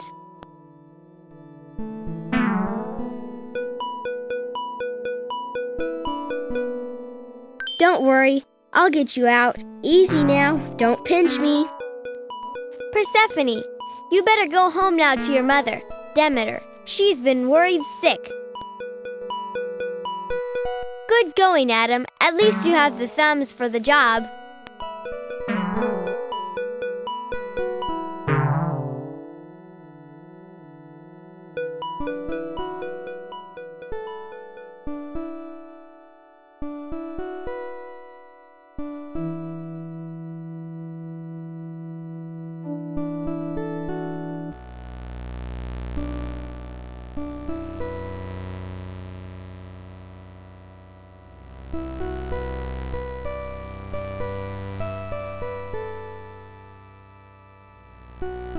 It looks scary in there, Adam. Feel all that cold water?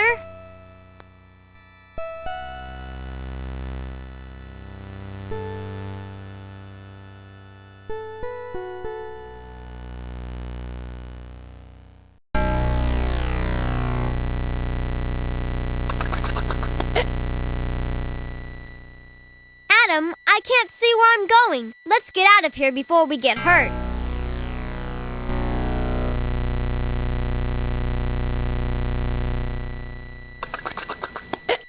Adam holds out the glowing jar. The flashlight fish senses the friendly dark of the cave.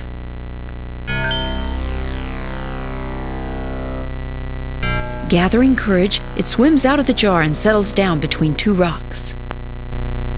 What a relief! Now I can see where I'm going. Adam puts the empty jar into his recycle bag.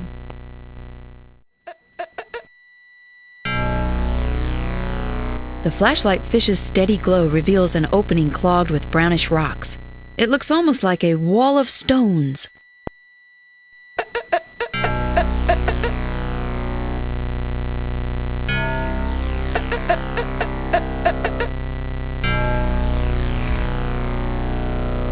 Adam reaches up and pulls on one of the brownish rocks.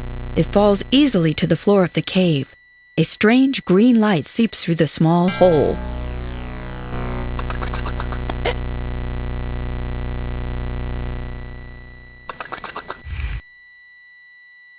Another rock pulls out easily. It must not have been there very long.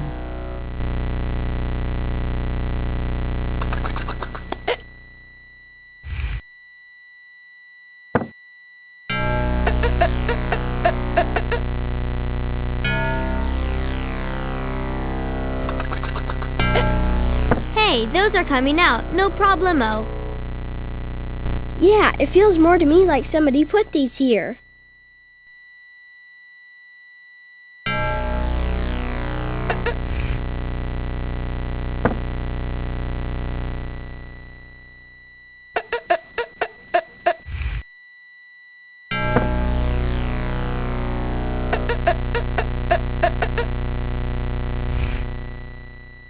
The greenish color of the water intensifies as the rocks come out.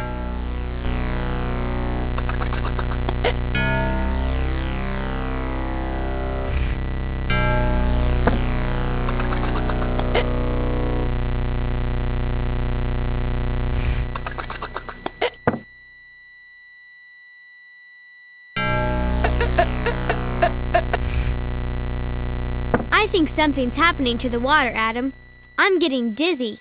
My sonar feels a little off or something. Should I stop? No, we've got to find out what's on the other side.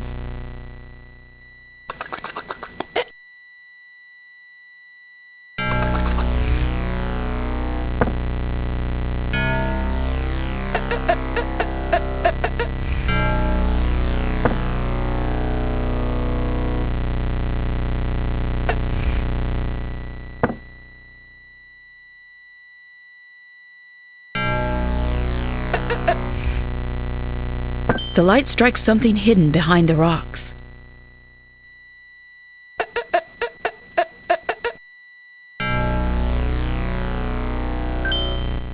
A metal box has been concealed in the pile of rocks.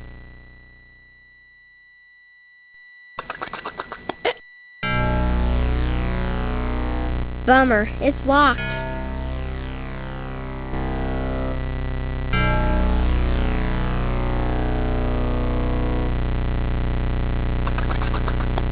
The key turns halfway in the lock and then stops. It seems that salt water has rusted the mechanism.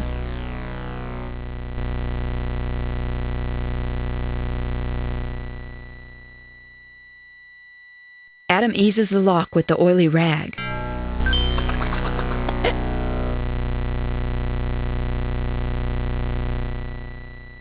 The key turns smoothly in the oiled lock. The box pops open to reveal a suit of protective clothing. Bizarre. What is it? I've seen clothes like this. They protect your skin from chemicals.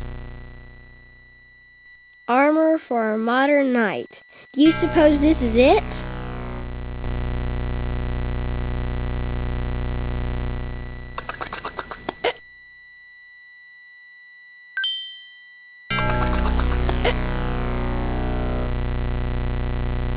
Adam feels an immediate relief. Whatever was in the water was making it really hard to think. Adam, I can't go any farther. Whatever is in this water is really affecting me. I'll wait right here as long as I can take it. Adam signals okay to Delphinius.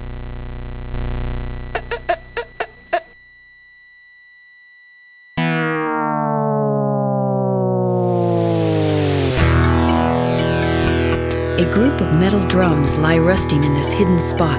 A familiar greenish glow seeps from the rusting patches in the middle. Now Adam realizes what the oracle meant by poison of the deep.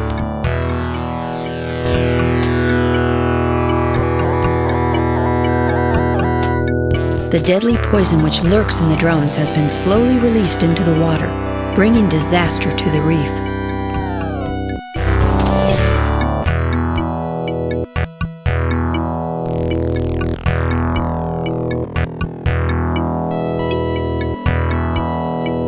Adam fixes the sonar transmitter to the float.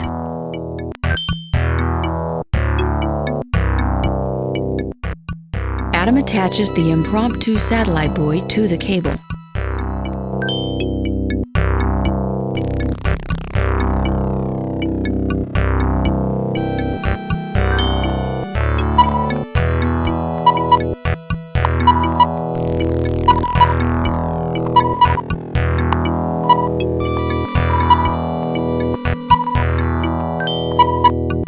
Adam turns on the transmitter and attaches his improvised satellite buoy to the barrel. The float rises toward the surface.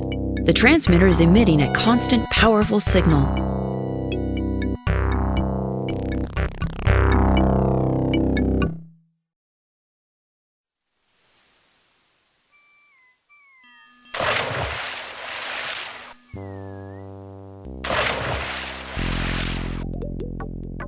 Adam watches from a distance as the divers carefully collect the drums. Grimly, they bear them to the surface and stow them on the boat for safe disposal on land. Adam gives the metal box and suit as evidence of illegal dumping. He returns to the reef to find Delphinius and continue the search for Cetus.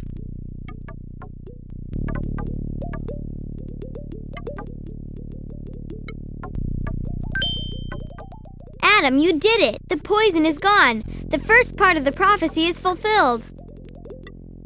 They've taken it away, that's true, but I'm afraid it will be a long time before anything can survive here.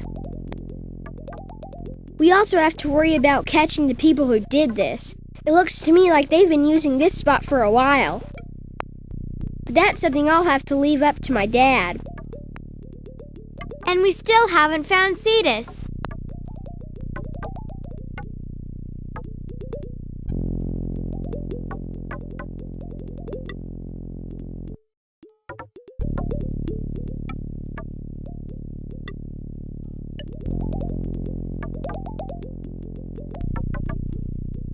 The harpoon gun is a reminder of the dreadful practice of whale hunting. This one has been triggered. The cable from the harpoon is still attached to the gun. The ship's cabin door is jammed shut. A cable from the harpoon gun is caught in a corner of the cabin door.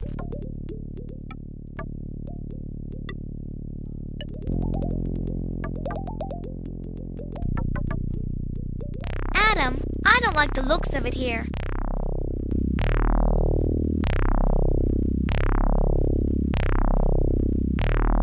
Adam! But behind you! Flesh Eater, run!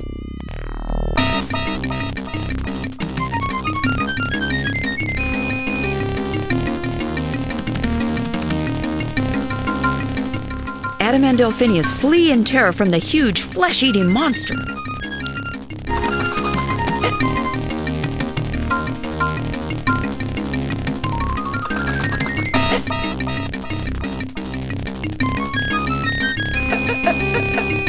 With a feeling of utter helplessness, Adam prepares to feel the sharp bite of Flesh Eater's jaws. The monster is so close that his hot wake ruffles the back of Adam's neck.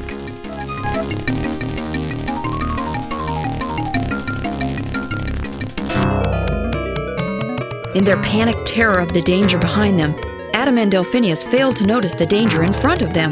They both plow headfirst into the drift net. The nylon mesh wraps its arms around them. The two are trapped. Delphinius, we're trapped. Adam, you've got to save yourself. I'll never get out of this thing, but you still have a chance. I won't leave you, Del. So what? We both end up manta food? Do it, Adam. Save yourself.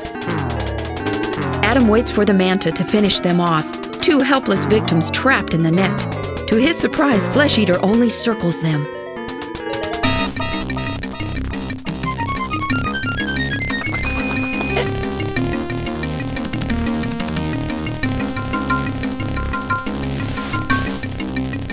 Adam maneuvers the sharp shell around and begins to rub it against the nylon net. The shell saws through the nylon, loosening the net's grasp on Adam. He's free! You did it, Adam! Now get out of here, fast! Are you crazy? What kind of friend do you think I am? Adam turns back frantically to cut loose his friend.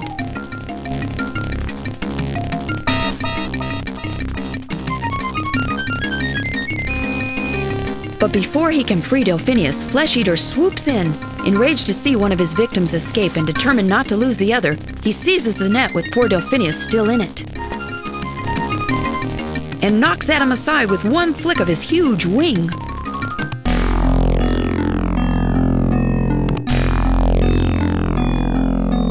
Adam, find Cetus. Only he can save me now.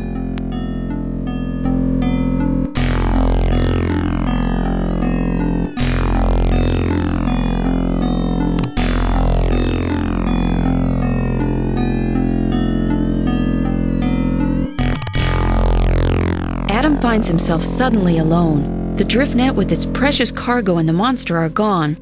What on earth, Adam thinks, can he do now? And will he ever see Delphinius again?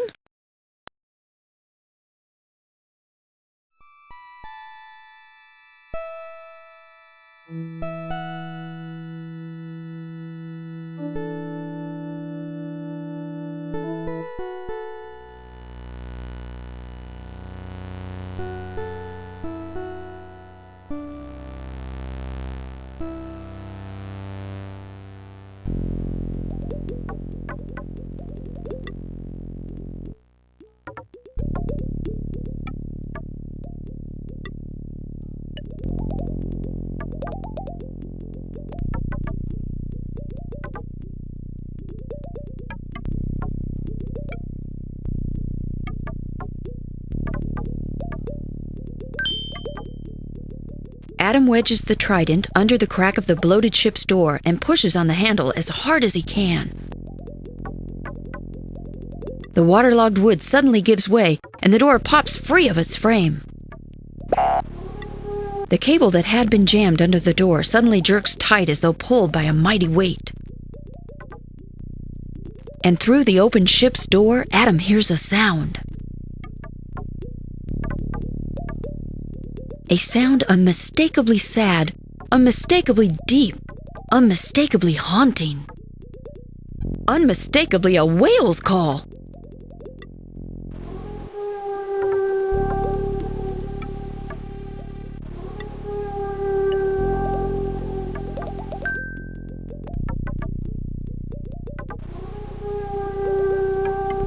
The whale call is louder here.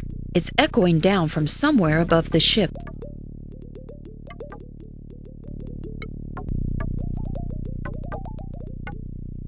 Adam holds his breath with anticipation and swims up to investigate. Following the taut cable up and up towards the surface light. Up and up, not looking where he's going.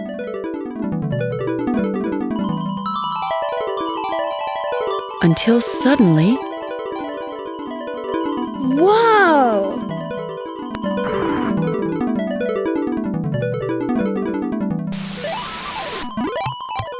It's Cetus!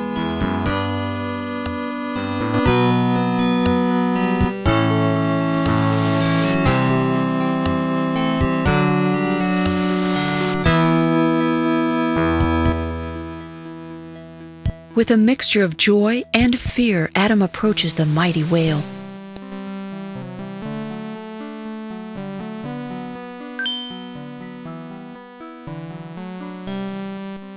Your Majesty, you're hurt. No wonder you've been missing. You're trapped here by that harpoon. Yes, child, and you are the one foretold. I fear you may be too late. But what happened? How did you get harpooned? It was Flesh Eater. I heard him cry out and went to help. He tricked me into the whaler's path. Can't you get free? You can't just die. Illyria needs you. The harpoon holds me fast. I cannot get it out of my mouth. I am so weak. I have not long. Cetus sinks into unconsciousness and his great eye shuts. The harpoon wound has become infected, and he is near starvation from being trapped in this one spot. Cetus is getting weaker by the moment.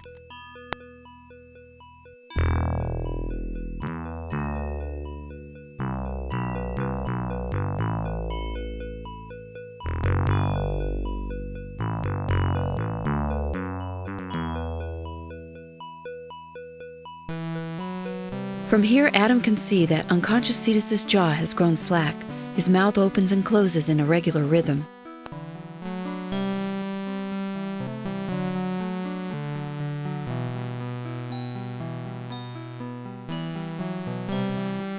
Adam decides to make a dash for Cetus's moving mouth.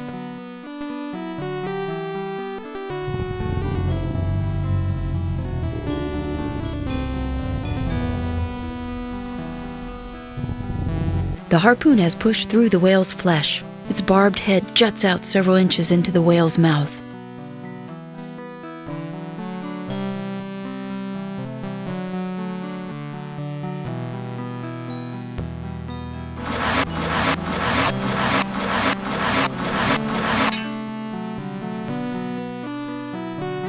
Adam uses the industrial saw to cut through the harpoon shaft. The barbed harpoon head falls to the bottom of the sea. From here, Adam can only perform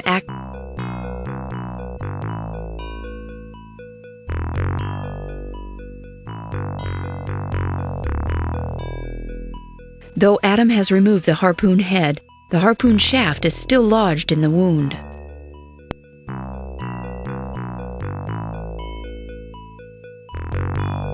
Adam decides to get closer to the outside of the whale.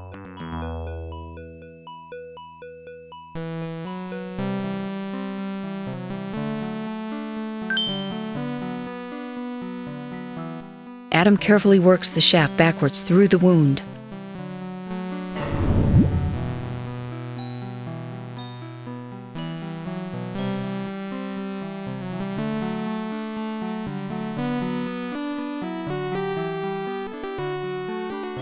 Adam uses Demeter's precious store of medicine on the wound.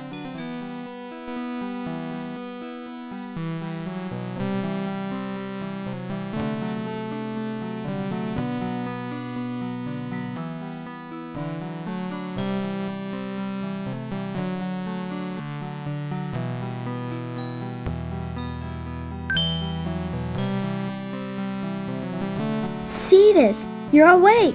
Are you feeling okay? Are you gonna make it? Be calm, child. I am much better. I feel the wound already healing. You have saved me. Now that you're better, we have to save Dolphinius. Flesh Eater took him and he's in terrible danger. Flesh Eater, it is time to end the killing. I will call him forth.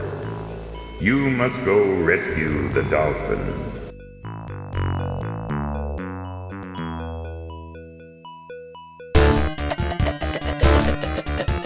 Meanwhile, Delphinius is reliving the nightmare of being trapped in a drift net, unable to reach the surface for air, unable to free himself.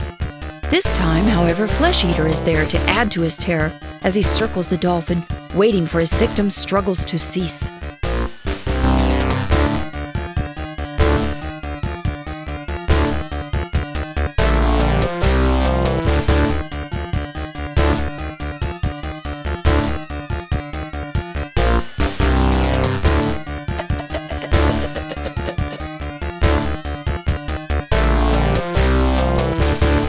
Just as Delphinius arrives at a grim acceptance of his fate, a challenge echoes from outside the lair. Rise, cowardly one. Leave your foul lair and prepare to meet your doom. No more shall you trouble my people, for Cetus has returned. Enraged that the great king has escaped his prison, Flesh Eater wheels from the cave.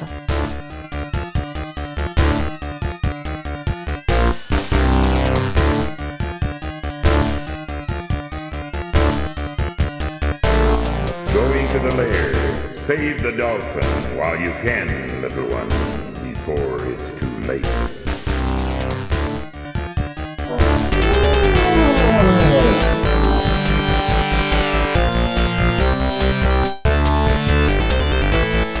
Now that Flesh Eater is distracted by the mighty whale, Adam is free to enter the beast's lair.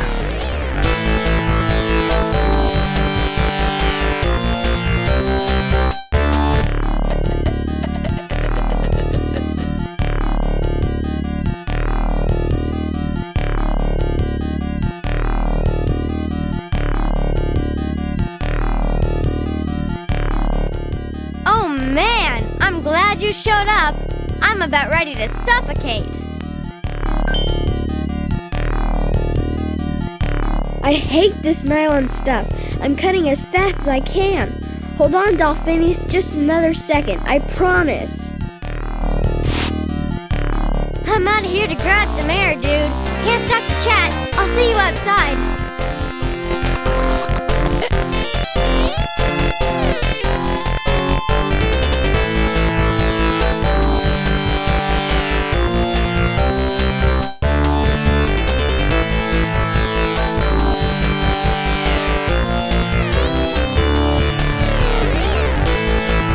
Adam is swimming in front of a huge, strange cavern. In the distance, an undersea mountain rises to a peak. A black cave mouth scarves the mountain. A nearby sunken boat juts from a coral cave. Cetus is losing ground in the battle. Flesh Eater shrewdly concentrates his attacks on the whale's harpoon wound, and Cetus in return seems unable to land a solid blow against his quick-moving opponent. Despite his bravery, Cetus clearly could use some help.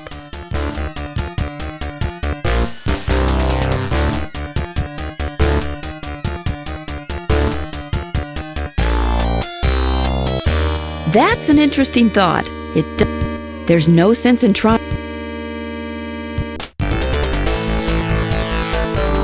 Be careful with that spine. Adam doesn't want to stick. Adam can't use the. Adam arms himself with a tiny lionfish spine and with all the courage he can muster and heads towards the black monster. While the manta is distracted by Cetus, Adam manages to get close to one huge black wing and pierce the tough hide with the lionfish spine. There's a moment of terror in which Adam is sure the poison will not be enough to even slow down the huge beast.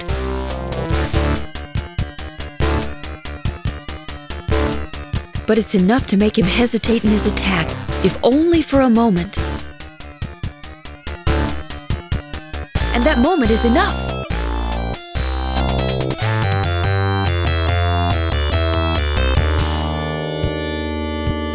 Cetus, it's really you. And you killed Flesh Eater. Unbelievable. I'm glad to see you safe, my gray friend. But the manta is not dead, only stunned. There will be time for all that later. Right now, there's a city I'm longing to see, and a hero to be thanked. But where were you, and how did Adam find you, and why did you disappear for so long, and how?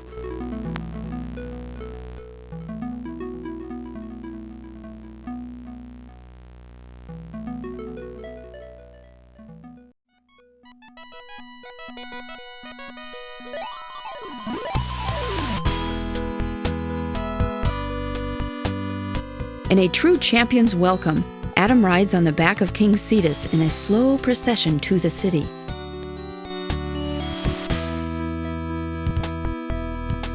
Cetus bellows an announcement of their triumphant return.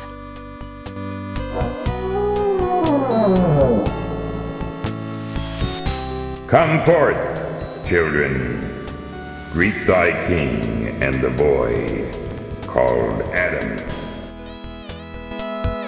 Adam slips off the back of the mighty whale and swims to join the happy Illyrians.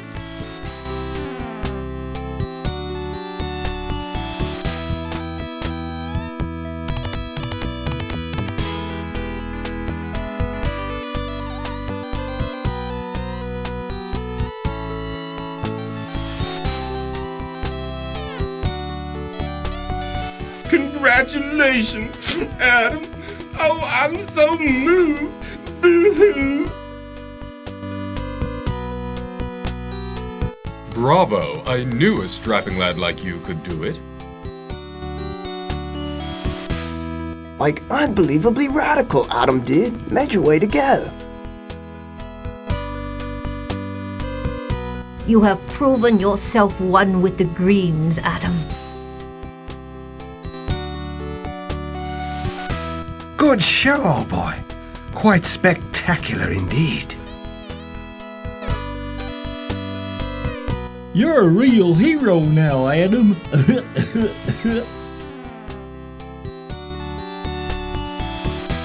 It is well that you did the job, Adam, since I did not have the time.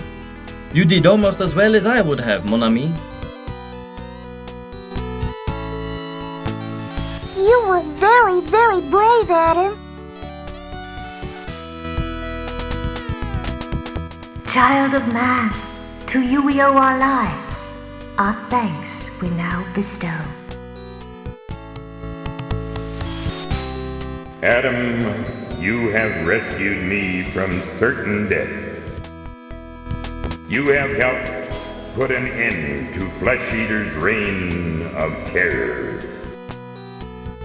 You have saved Illyria from ruin. You have made us believe that mankind is perhaps not the enemy we feared it to be. That man can even be a friend. Thank you, Great Cetus. I have learned much from all of you, too.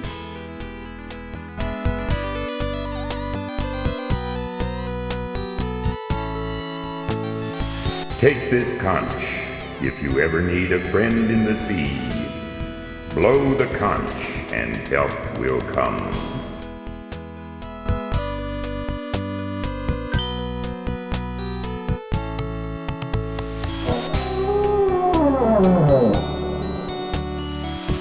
Poseidon's conch. Wow! Thank you, Your Majesty. Now, home with you, child. Delphinius, I believe your friend could use a ride back to the land of men. He looks a little worn out. Yes, sir, Your Majesty. Grab a fin, Adam.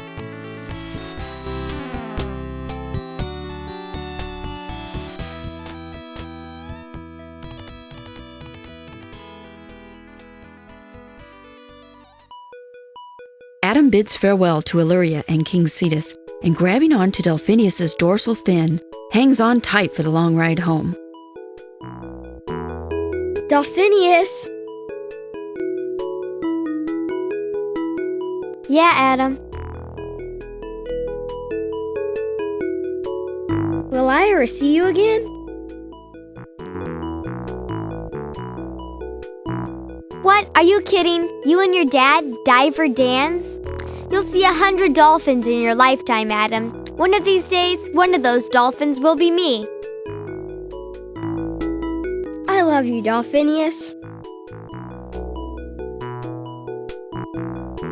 Oh, get out of here, you nut, yeah. I love you too.